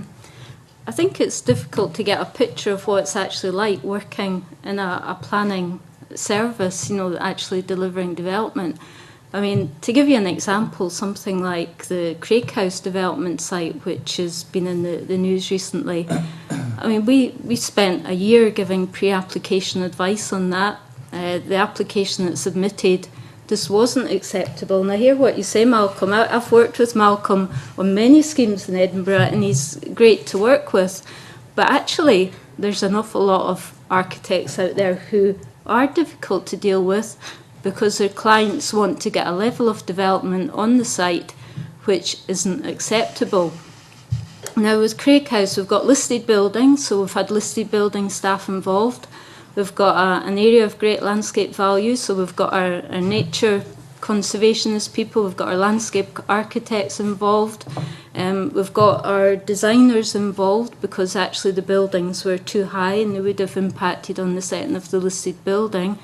We've been working for about 9 months now trying to get an acceptable solution for that site, and also we've got we've got a community who wants to have their say. We've got about 1,000 objections to this application. So it's not easy managing some of these bigger applications. Now, Colm's right, Edinburgh has been at the forefront of working with developers, doing processing agreements. We see that as a way forward for delivering major applications in a timescale agreed with the developer. That is the key to this, that we need to work cooperatively with developers to deliver the type of development the country needs. Some authorities, say for instance Shetland Council, they only have about 6 or 7 people in their planning service. If they get a major application for an oil development, they have to take all their planners off the smaller developments and put them all onto that one development. That is what it's actually like in practice. So, I mean, somewhere like Edinburgh, we have our own resourcing problems. I mean, you were asking what can be done to provide a better service. We do seriously have to look at the resourcing of planning authorities and make sure we have people in place. In Edinburgh, we've got 2 teams that deal with major developments. We have about 30 major applications a year, but in the background, we're having discussions on at least another 30 applications at pre-application stage. And I have the team leaders coming to and saying, oh, we've got another pre-application discussion coming forward. My team are all dealing with so many other things. I don't know who I'm going to put onto this one. So there is a resourcing issue. We need to get more planners on the ground to be able to deliver that excellent service. I would agree that it is a resourcing issue in a broader sense, because not only, as Nancy says, do the planners have to cooperate with the developers on the ground, they've also got to take on board what the community's role is, or what the community's interest in this is as well. That's what reform was predicated on. There's no third party right of appeal. You've got to take the community with you. You've got to explain, both developer and planning authority, what your roles are, and what is happening, and that takes investment. That's an additional burden on the decision maker and on the applicant. And if they get that wrong, then that will make the system last longer as well, because people are always looking for what challenges they can bring to what is happening. So the game plan is to make it as open and people able to have their say at the start, and then to refine it from then on, rather than people to discover halfway through and then be lobbing in any challenge that they can to hold it up. Efficiency in a minute. Having made my pocket comments, can I make some positive ones? My wife has an architectural practice too, and she does a lot of work in Scotland and some work in England. Large developers I'm working with are English-based and work in England and Scotland. We are far, far better than the English practice. Scotland is starting for a much more positive situation, and I think it would be, we certainly shouldn't think that this is a broken system that's in a terrible mess. Compared to England, my big developers say this is a fantastic place to work, and actually they prefer working in Scotland because they have better pre-application discussions, the context is better set, the process is run more efficiently. My wife, who does domestic small works, says it's impossible to talk to a planner in England. The situation is very difficult here. So just a little positive thing to think that we are starting from a relatively positive place and trying to improve the system. I would also suggest that in terms of what I'm saying about the need to set the context, my experience is that Edinburgh does that well. Design officers are good, landscape officers are good. The important thing is that they are part of setting the context and not then part of fiddling afterwards. That needs to be done, and then councils need to a certain extent stand back and allow the developer and their architects to work the system through. Because the problem is, we are suggesting it's good for practices like mine that this happens, but there are many developers out there who say, listen, the council does all that. They have their design officers. The amenity groups say all this, and we change things a bit like that. People will input into the process. We actually don't want a good architect. We don't want a good designer. We want an architect who will do something that's weak enough to kind of bend in the wind. You know, so we end up with a development that we can see a lot, not very far from here, that is doing its very best to be as dull as possible, in order that it can be kicked about a bit by everyone along the way. So the difficult thing, the important thing, and going to Mr. Brodie's point, I don't think there's too many councils, but I think the good practice in the larger councils needs disseminated a bit better so that other councils are aware of this. The important thing is to set the context in a way that then does not close down wonderful and marvellous things to come after it, and does not let developers think that the design is done for them. And in a way for the context to be set in a quite an open way. Now that's quite difficult to do, but again I go back to the point that it's about roots and about gathering place and connectivity and sunshine and views of things. If you can challenge, if our planners can challenge developers to make a place that's full of amenity, come forward with the proposal that has the most amenity here, that does these certain basic things, but makes life joyful for the people who are going to use it. That's a sort of planning context that would make a developer think, I don't quite understand what this means. Maybe we need a Malcolm Fraser or an Elder & Cannon or a Sutherland Hussey, or there's tons of good architects out there as good as me that aren't getting the jobs. We want them to see them coming forward, making the places that we're going to feel proud of in the future. Just a couple of comments. I agree with Alison that there is a resourcing issue.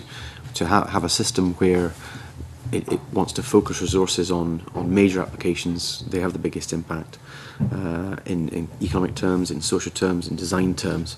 That I think that there's a reasonable case for a fee difference to be introduced to focus, to reflect the resources required from the planning authority.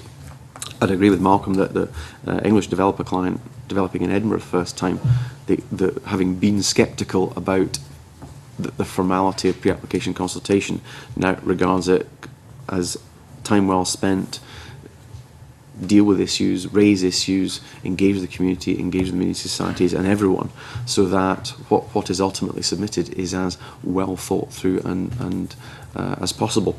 In terms of the too many councils, yes, I think there are. Can I just follow up with that last question? I hear what we're saying about resourcing. I question robustly efficiency in relation to that.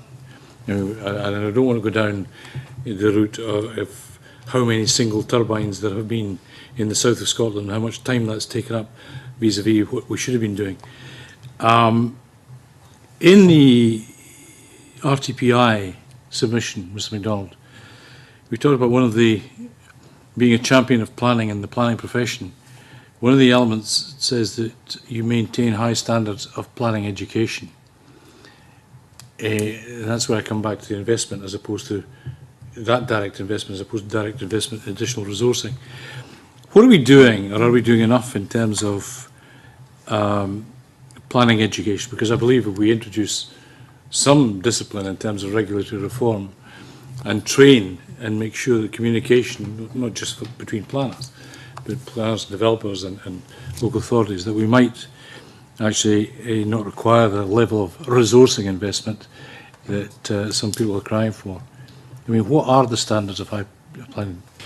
I'm not sure the issue of planning education is terribly relevant to the bill. I know it is in your submission, but it's not relevant to the bill. So if you could address that quickly, Mr. MacDonald. We do accredit the courses across the UK that actually carry out training for planners, either postgrad or undergrad courses. There are ones in Scotland as well. My experience of the young planners that are coming through, and there's a whole association of young planners that we work with as the RTPI in Scotland, is very impressive, very enthusiastic and very skilled. And I've actually got very strong hopes that the graduates and the young planners that are coming through at the moment will actually serve the country well. When this bill is produced, presumably there will be a formal education that will be formally passed. It'll be part and parcel of their education in planning and other government matters that come forward. Chair, can I maybe just mention one experience that I'd pick up on Malcolm's point about English investment companies coming into Scotland and the reaction that they have from the planning service. It's been entirely positive in my experience. Many of them have to pay several £1,000s for pre-application discussion in some of the councils down south.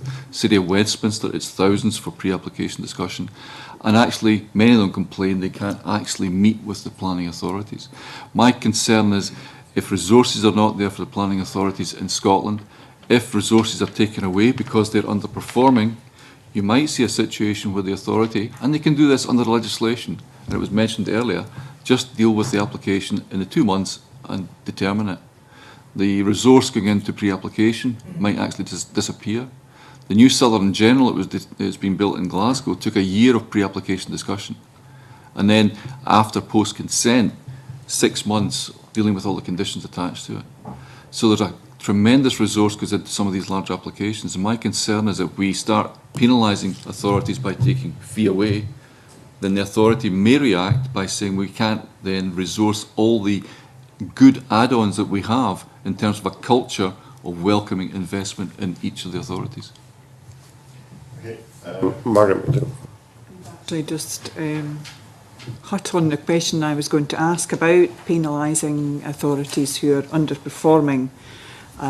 So does the panel, agree with Mr MacDonald that it would be wrong to penalise authorities who are underperforming, and how would you rectify underperforming local authorities? What do you suggest would be best practice to encourage them to perform better? And it's this, how do you measure performance as well? the planning performance framework that was brought out last year was a start in that process of how you actually get a broad range of what are the qualities of any particular local planning authority. And I think that's the test bed that we need to start working from. It will throw up problems with the stats, and I think that that will gradually work its way through the system. I think heads of planning has a responsibility. It's their planning performance framework that they brought forward, and Nancy can speak about that. But I do think they can mentor and assist to perhaps taking good practice from the exemplar authorities and pass that down to the smaller authorities and gain that experience. Government, I think, could do some more in that regard as well. Sadly, the Improvement Service funding for training in planning ceased this year, and that had been ongoing for the last 3-4 years and was really quite an important area where local authorities could either get 50%, 25% funding to assist in training of their staff. Again, in Glasgow, sorry for using the Glasgow context, but we used that enormously in terms of putting staff through training programmes across the country. So I think that there's an issue there in terms of that programme being taken away. How do you continue that? And I think local authorities need to also bring in new graduates, the point that Mr. Brodie was talking about, bringing in graduates, and then succession planning will help to bring forward new ideas that way as well. So that's a couple of points that I'd like to make. Yes, got a view on this reduction of fees issue. Nancy Jimson. Yeah, I think the reduction in fees for some authorities would have a major impact because, you know, planning is one of these things that, you know, it's not all electronic working. You actually need people on the ground to assess the application, and you can't really get around that. I mean, the case officer's got to visit the site, they've got to make an assessment, they've got to look at all the policies. You know, you can't get a machine to do that. It has to actually be a planner actually doing that work. Now, one of the earlier questions was why are we all doing things differently? Well, I mean, planning does have a lot of regulation around it. It's a complete minefield, to be honest, the amount of regulations, circulars. I think we're actually getting some new EIA amendments which are going to make life even more difficult for us. We've also had to start analysing planning applications in terms of equalities and human rights. So, you know, over the years, planning has had more things added to it. So it is actually quite difficult to do all these extra things and speed up the process. But I think the main things we can do is prioritise the major applications. Householder applications, most authorities deal with them quite quickly. The Scottish Government has tried to take a lot of householder applications out of the system. That has been quite successful in some areas. In Edinburgh, it's had minimal difference because of all the conservation areas. But I think, you know, if the Scottish Government can assist us by taking applications out of the system that really don't need the planning authority to deal with them because they don't have any added value to them, you know, the smaller developments, I think that would assist the speed of decision making so that we can actually prioritise more. I mean, there is other things authorities could do, such as, you know, pre-application advice. At the moment, most authorities will give pre-application advice on any type of development, large or small. There are some councils who have stopped their pre-application advice service on, say, householder applications like house extensions. That is something that planning authorities could do. Is that good customer service? I'm not convinced it is, but it is something that we could do to speed up the process. And, you know, we do try and learn from each other as much as possible. So, for instance, Heads of Planning Scotland, the Development Management Subcommittee meets every 3 months. We have about 20 to 25 authorities represented. We share best practice. Edinburgh benchmarks with Glasgow, Aberdeen and Dundee. We meet every 6 months. We look at the way we're dealing with things. We compare figures. Glasgow and Edinburgh usually has a look at who's best on householder development. So I think Edinburgh is just up there just now. So we do try and share how we're dealing with things, why we're getting different results. Aberdeen, for example, maybe has a lower percentage in terms of speed of decision making, but they're very clear that if they're dealing with an application and they can see a way of seeking amendments to make it acceptable rather than refuse it, then they will go over the time to achieve that because they think that is good customer service. So there's things we can do, but it is difficult. It's those very things that Planning Aid are very concerned about. If it's going to squeeze the community engagement right at the start, it's vital that the community are involved and get a chance in the pre-app to understand what the applications are about. And the risk is if they don't, that you get more challenges through the system. Planning Aid's view very much is that it should be about incentivising rather than penalising. How you go about incentivising is more a human element as far as they can see that it's about morality and morale. I mean, within planning authorities and the. You don't want planners feeling stigmatised or when they're trying to do their job. It's about education and encouraging them to do it better and learning from best practice elsewhere. There was one other thing I was going to mention. It's escaped my mind just now. We'll come back to you in a second, Alison, if you remember. Mr. Smith. Yeah. The RSS support the connection between planning fees and performance. It's far better placed on rewarding good performance and best practice and delivery, and there are a lot of good examples of that from my own experience and from elsewhere. There is, I don't think there's no issue with the principle of demonstrably poor and long-running poor performance. To have that penalised in some way by reduced fees, but I think there's a complete minefield in how you assess that and justify it and ultimately implement it, given the huge fog around how application determination is assessed, the amount of applications that are sat in the system because the site is going nowhere, it's in administration, the bank's in control, the legal agreement's drafted, but no one's going to sign it because there's no one to sign it. The applications which are running on for very good reason because everyone's working towards a solution. So it's a very difficult area in which to assess, but in principle, certainly the RSS view is that there is support for a link between performance and fees, that better to reward good performance, particularly on major applications that are the most important applications. But if there is persistent poor performance and lack of improvement, lack of effort to improve, then there is certainly support for a reduction in fees tied to the instigation of measures to improve that performance. Do you have a view on this? I think it's this whole question of incentivisation and clarity of statistic as well. That if councils are allowed to not record applications where applicants are sitting on them, that's very positive.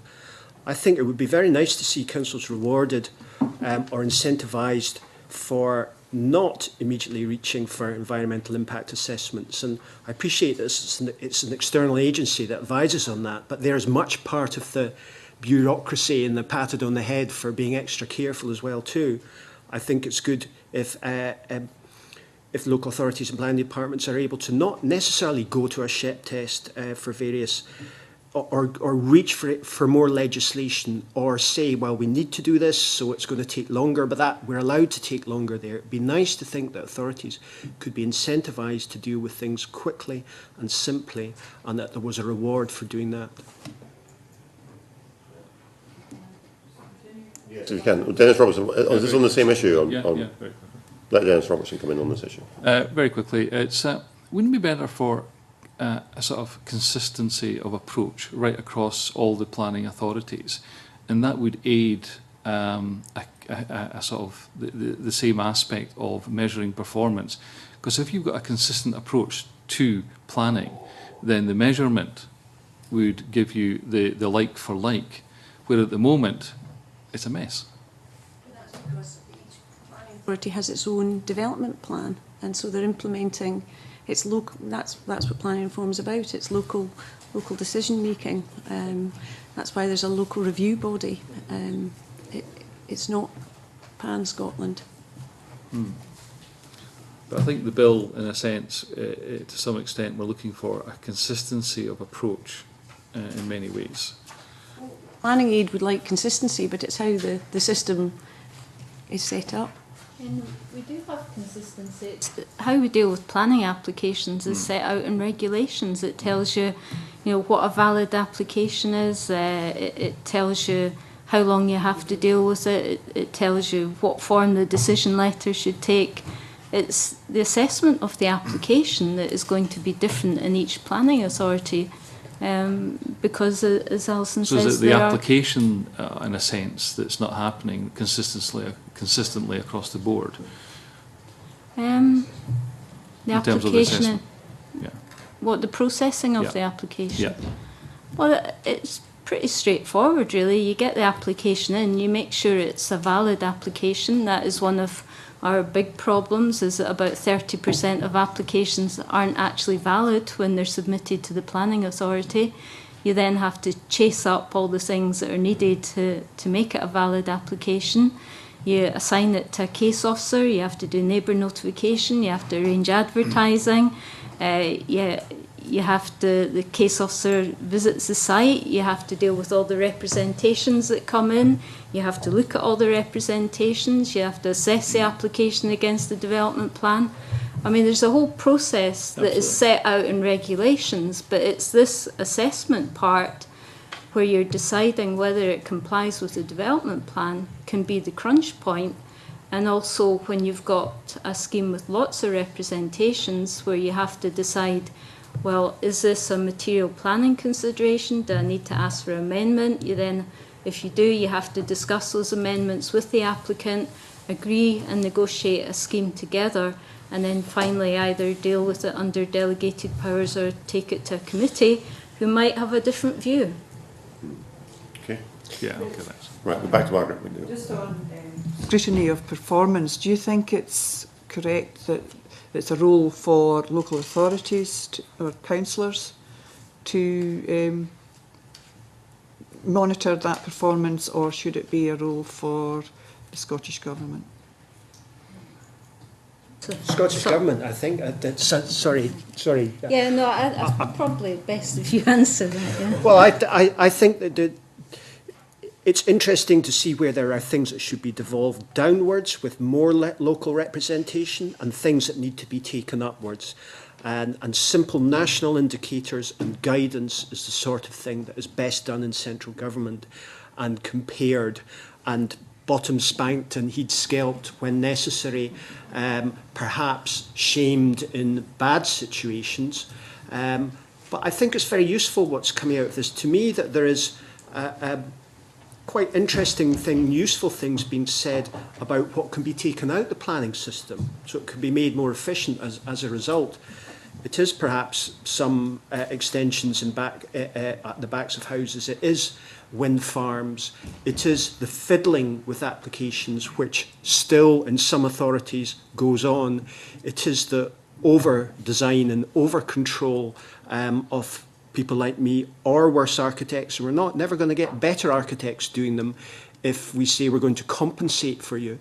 So I think perhaps what this committee, I would suggest, might say is that there's a lot of stuff that can be, perhaps shouldn't be in the planning system, which can be taken up to a national level, like wind farms, or can be dealt with more simply or not at all within the planning system, because it's about the setting of context where it's quite right all our resources should be going, and it's quite right that planners should thereafter be enforcing it, not letting go of Section 75 obligations, not letting go of the need for the public route to go across the site and connect in, not letting go of the need for a public square in the middle of the development that everyone can use. These are the things that, to me, the planners need to hold on to and enforce and be fully resourced to make clear from the start of the application, and fully resourced to police through the process. And other things are better left to others too. I've had a chance to think about your question. I mean, certainly, like most councils, we put our planning performance framework to our planning committee. If our performance was not good, then they would have something to say about it. So the scrutiny is there, both at council level, and we also have to provide the statistics to the Scottish Government. I mean, to be fair, we get the number crunching back, but, you know, we don't get an awful lot of reaction. The figures are published, but, you know, they're just bold figures. And, you know, when we provided our statistics last year and they were published, the Edinburgh statistics didn't look good because, as Alistair says, you know, you have these legacy applications that completely skew the figures. At that point, we weren't allowed to exclude any time. So, you know, there was headlines in the paper about how poor Edinburgh was performing, but actually it was just 2 or 3 very old applications where the legal agreements hadn't been signed were the reason for that. So I think, you know, there has to be scrutiny at both local level, and I think it is also useful for there to be some scrutiny at national level, but I think that has to be on the basis of what Malcolm was talking about in actual proper real statistics, not potentially skewed figures. There's no doubt you need national scrutiny in terms of looking at legislation, how well that's working, how well it's bedded in, because that represents Scotland to the wider world in terms of investment coming through, because it's not just inward investment, it's inward investment into the country as well. I think at local level, there's no doubt that planning and the planning service need to be fully accountable to the planning committee chairs.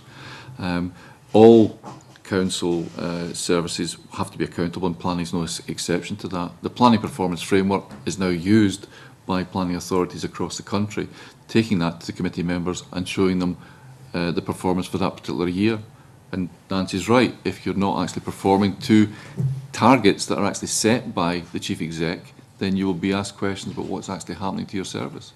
I also think it's a good way of actually promoting planning within any local planning authority as well.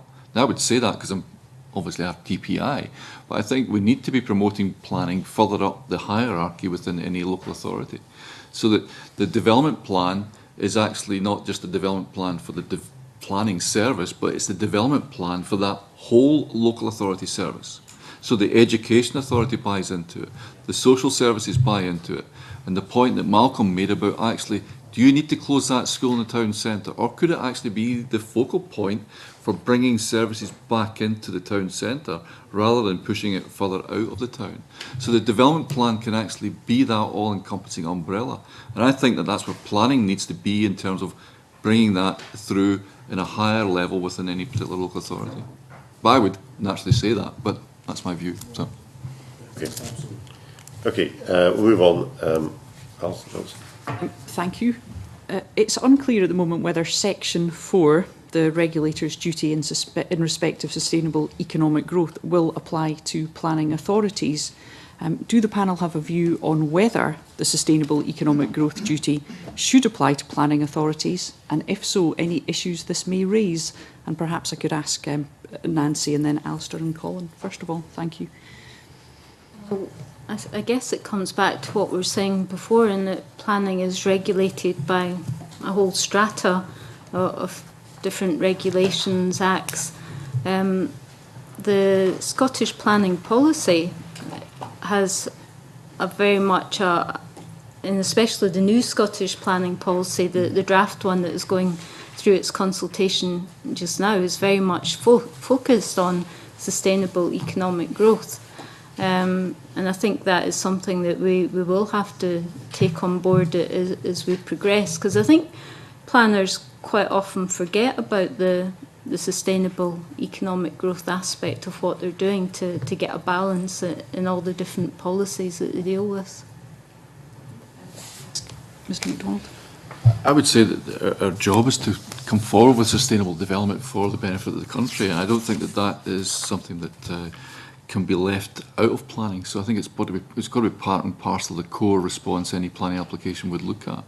And I think you'll see more and more councils coming forward looking at a sustainable economic model, and they'll have to consider that as part of their overall response to a particular application, because there are a whole series of checks and balances that come into the system, and part of that will be sustainable economic growth. Yeah.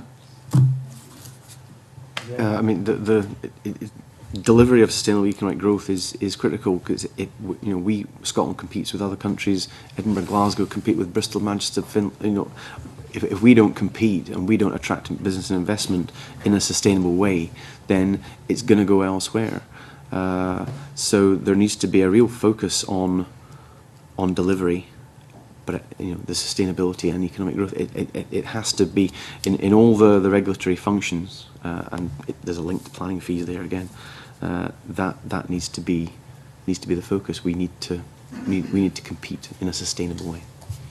So is the panel of a view that this should apply to planning authorities? Yes. And do you have any concerns? We've heard from witnesses previously that this may be a lawyer's charter. For example, I know from being in the planning committee in Edinburgh, just say, for example, you have recommended refusal for a supermarket development and well, in that particular case, the councillors gave the go-ahead anyway and didn't heed the planner's recommendation. But if it had been refused, is it more likely that a developer might come back to the council and say, hang on a minute, you've got a duty to promote economic growth and you're clearly not doing that here? How do you weigh up other considerations too if you have conflicting duties? Yeah, well, I mean, that is one of the complex duties of the planner. They have so many different aspects to weigh up. So, I mean, there may be economic benefits. I mean, for instance, we had an application recently for a hotel down at Crewe Toll in Edinburgh, and there was concerns raised about the amount of parking on the site, whether that was sustainable because it would be encouraging people to use their cars to get to it. There was issues about air quality.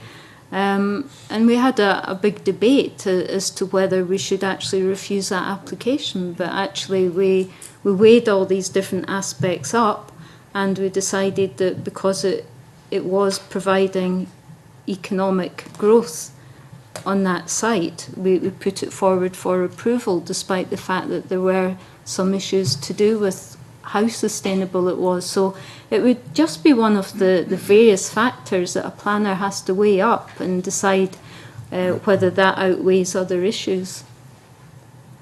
Sorry, the point you made, the example you gave, say, of a superstore locating out of town, and whether or not that they would contend that was economic development and should have been granted because it would bring jobs, etc., to that particular area. The downside to that could be, well, those jobs might actually be taken from other businesses that might actually close because of that potential unsustainable type activity. And that's part and parcel of looking at best fit and best location for that type of facility.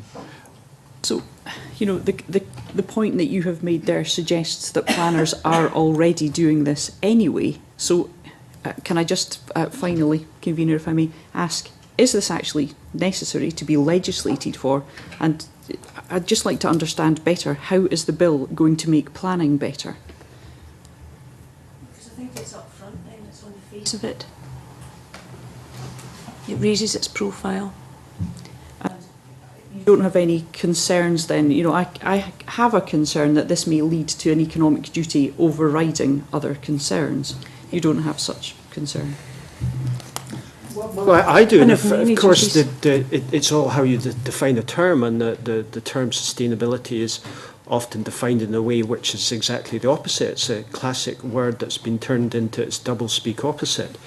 And the example of the superstore is extraordinary. Nobody can argue that a superstore creates any more wealth in Scotland.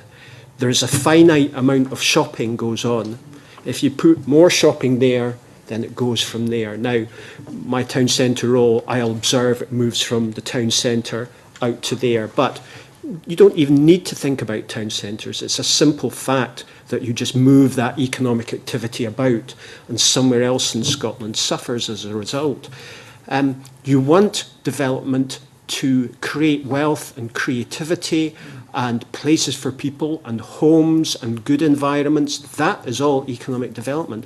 But you have to be very careful about how you define the term in the first place, because those who are doing unsustainable things will understand they need to couch their argument in such a way that you will end up doing them anyway. So just development for development's sake is not sustainable, and we shouldn't use that word unless we absolutely define it in an appropriate way. I think Malcolm's point is quite right, because if you look at those who perhaps want to invest in a particular area, bring a new centre that might create 500 jobs, they'll look at the quality of life in that particular area, and they'll look at all the connections, the transport connections, they'll look at the provision of housing, the provision of shopping, the environment that's there, all becomes part of it. It's not just the sheer economics of it, it's the place that their employees will be well looked after. And I can think of examples where business development has struggled because it actually was not located within a town centre or near a town centre, because at lunchtime the people went out to shop. They actually, both households are now out there working. So you find that people are out shopping for their family during the day or after hours, or they're socialising, and they stay within that town or village or city. And the difficult ones are the ones that are out with the towns, and they're not sustainable in the long run. And I think that that's the judgment call that planners have been making for some considerable time in terms of sustainable economic development. It's there, we do that at the moment. So I don't think there's a fear that making it in statute would cause a difficulty. I think it might lead to improved level of evidence if it's there and it's up front. So rather than just something being promoted a bit on the basis of the level of purely the level of investment or X number of jobs created, it will drive a level of evidence that will be economic impact, but net economic impact, not just the headline figures, so that there's a better understanding of what the economic impact actually might be. Can I just ask one final question, Convener, to Nancy, if I may, who is dealing with this on a daily basis. How will this bill make life easier for you? We're already having discussions with our economic development colleagues about how they can assist us in the planning process. If we've got a major development, we need to know what the economic impacts of that development are. So perhaps it does put it into a more regulatory function where we can incorporate that into the report. Mark Beard. Just following on from Alison Johnson's question about what the duty does, it's often analysed in terms of a potential tension with the environment or indeed the legitimacy of the economic dimension to it, and that was how you all looked at it there. Does the sustainable economic growth duty have any potential tension with the preservation of built environment and heritage? Perhaps Malcolm would be a good person to answer.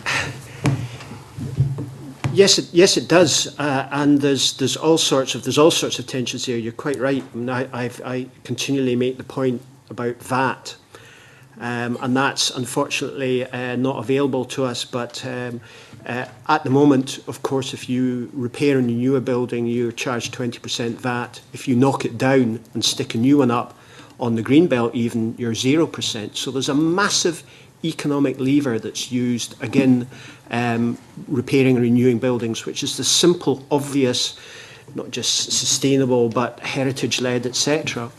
I would like to see more old buildings being joyfully renewed, not knocked about in a horrible way, and that's what we do, and I think we need more people doing that. We want to see these old church halls, and if they have to be a Tesco, well, so be it. It would be nice to think that a supermarket might want a site in town that has a building that they could adapt, that they relax their standards on, that planners bundle them up and take them to the market. Part of what my town centre review is trying to do is to use business rates incentivisation to get councils parcelling up sites and taking them to the market to try and get people into town, to bring commercial uses, offices into old buildings, leisure centres into old buildings, using the old fabric, enjoying the footfall in that communities. There are definitely tensions around there, and we do also need planners to relax about these things, to not think, right, this is a listed building, I'm going to make sure that not a thing has changed, which still happens in some of the less celebrated smaller councils that maybe need to be grooved up a little and brought into the modern world. So I'm maybe going off at a tangent.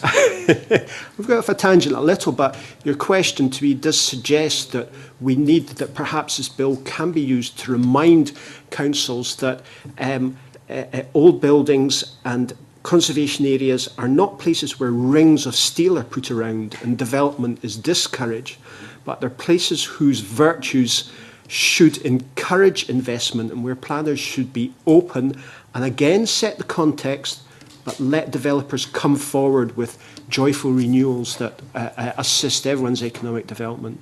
There is a link to, in terms of the question, the link to economic growth and heritage, and the SHEP test for demolition of listed buildings. One of them speaks directly about viability. So there's a real link there between economic testing and viability testing. So that does raise a heritage issue. I like Malcolm's phrase of joyful reuse of listed buildings, I have to say, because I think that actually is the skill of the architect who can actually bring some modernity to an old building, but the building you can still recognise, but you can play about with it. And you don't actually have to be completely sacrosanct about what you do with the building. I think that we've got lots of building stock in the country that could actually lend itself successfully to that. So I would wholeheartedly support Malcolm's view that we should be using our built environment in an inventive and a joyful manner. I think the other thing that the draft, as it's presently in the bill, gives with one hand and also gives the it emphasises the element of balance, which is what planning is about, because it says in exercising its regulatory functions, each regulator must contribute to achieving sustainable economic growth, except to the extent that it would be inconsistent with the exercise of those functions. So if there are other things that you've got to take into account, then there isn't. It emphasises the balance, but puts the I suppose the light on the fact that all of this is about development, about things actually happening. Otherwise, all these things are rules stopping things happening. I'll give you an example of a listed facade that remained propped up on a street. A lovely facade, and various reports said that you couldn't actually repair it. Try to repair it, would fall down. And engineers' reports actually stated that, and there was about to be a public inquiry held on that. And another engineer's report blew that one out of the water, and they withdrew from the public inquiry. That building is now there, retained, with a completely new building inside it, with shops on the ground floor and flats above. And it can work. And that went through a whole debate about economic viability, but we were able to prove that actually you can do it in another way. And it's about land values that come into that as well. The expectation the owner may have about what that piece of land or building has for the marketplace. And sometimes they have to reduce that expectation to allow a profit to come out at the end. And it can work if you actually question in the right manner. The whole economic viability test is deeply problematic. The SHEP test is deeply problematic because it assumes the world before 2008. We have a site in a part of Edinburgh that looks like the surface of the moon. There is one listed building sitting on that site, on a larger site, and there's nothing for some distance around. So the developer can say, our site can't be developed, it must be the listed building's fault. The listed building, therefore, becomes a whipping boy for the way the market is. Application goes in to demolish. It can be demolished at any minute as a result of that. It's clearly not. The one piece of heritage and a substantial, strong-walled, reusable thing there gets blamed for the market's problems and get demolished. St Andrew's Square, a beautiful modern building there from the 60s. There are such things which in 100 years' time will be looked back on as being an absolute jewel, is listed. Application in at the minute to demolish most of it, leave the facade. And then, of course, in 3 years' time, the application can come in to demolish the facade because a facade has no integrity, so you're allowed to demolish that, simply because the floor plates aren't enough. Now, listing is there in order to ensure developers don't do the dumbest thing possible to them. That developer with that larger site just needs to think more creatively. And I would like to think that in general, the economic situation we're in doesn't mean that we blame the current market conditions on old buildings and just do bad things to them. It's that joyful reuse rather than either that. The alternatives at the moment are rather a too prissy reuse or knock it down, and we need to find a way between that. Okay, this has been very interesting, rather discursive and somewhat wide of the mark. I think it might be but it's interesting nonetheless. Mike McKenzie's got a supplementary which I hope is very relevant to the Regulatory Reform Bill. I'm sure you know, Convener, that all my questions are very relevant. And also but very short. It was, and it's relevant in the sense of this, you know, sustainable economic growth question that seems to be dominating a lot of the discussion about this bill. And I'm really glad to note that many of you say, well, that's not a problem, we've been doing that for years anyway. I really welcome that part of the bill because, you know, I have to question you on that about doing it for years, because if that were truly the case, why then do we have so many out-of-town supermarkets, more than any other country, perhaps except the United States? So if sustainable, and I emphasise that word, economic growth and development was the way we've been operating, how do you account for that? Right, so I suppose that question is, what's different? What difference is this bill going to make in terms of bringing in this obligation to promote sustainable economic growth compared to what's happened in the past? And brief answers if we can. Malcolm. If we could just define sustainability in a reasonable, correct way that takes in the greater good for a whole community, the on-costs for a local authority and government in general, and the potential for growth and money and wealth, that would be a positive thing. It would not allow these out-of-town supermarkets to happen. I was at a dinner, sat next to the head planner of Highland, and asked him why he'd stuck an enormous one outside Fort William that's going to destroy the remaining parts of the town. And he said, well, it's just a very good argument made by the planning lawyers, basically. So we need planners to have the equipment and the definition of sustainability which kicks such arguments into touch. You want to add anything? There's a stronger recognition from government now, I think, in terms of advice back down to local authorities that sustainable approach is the one that we should be going on. If you look at the Braehead Shopping Centre, it was, I think, called in and refused and went to appeal and was actually granted by a reporter at the time, where you had various councils and cities and towns actually saying this might have an impact. And that was granted on appeal. Yeah, just a quick point. I mean, a shopping centre like that would need a retail impact assessment. I've never seen a developer putting a retail impact assessment in that says it's going to impact on a local shopping centre. So, I mean, it's difficult. It's based on the evidence they provide and us having the answers to say, yes, it is going to impact on the local shopping centre. And what we've found in Edinburgh is that quite often our councillors don't agree with our opinion on these things. Okay.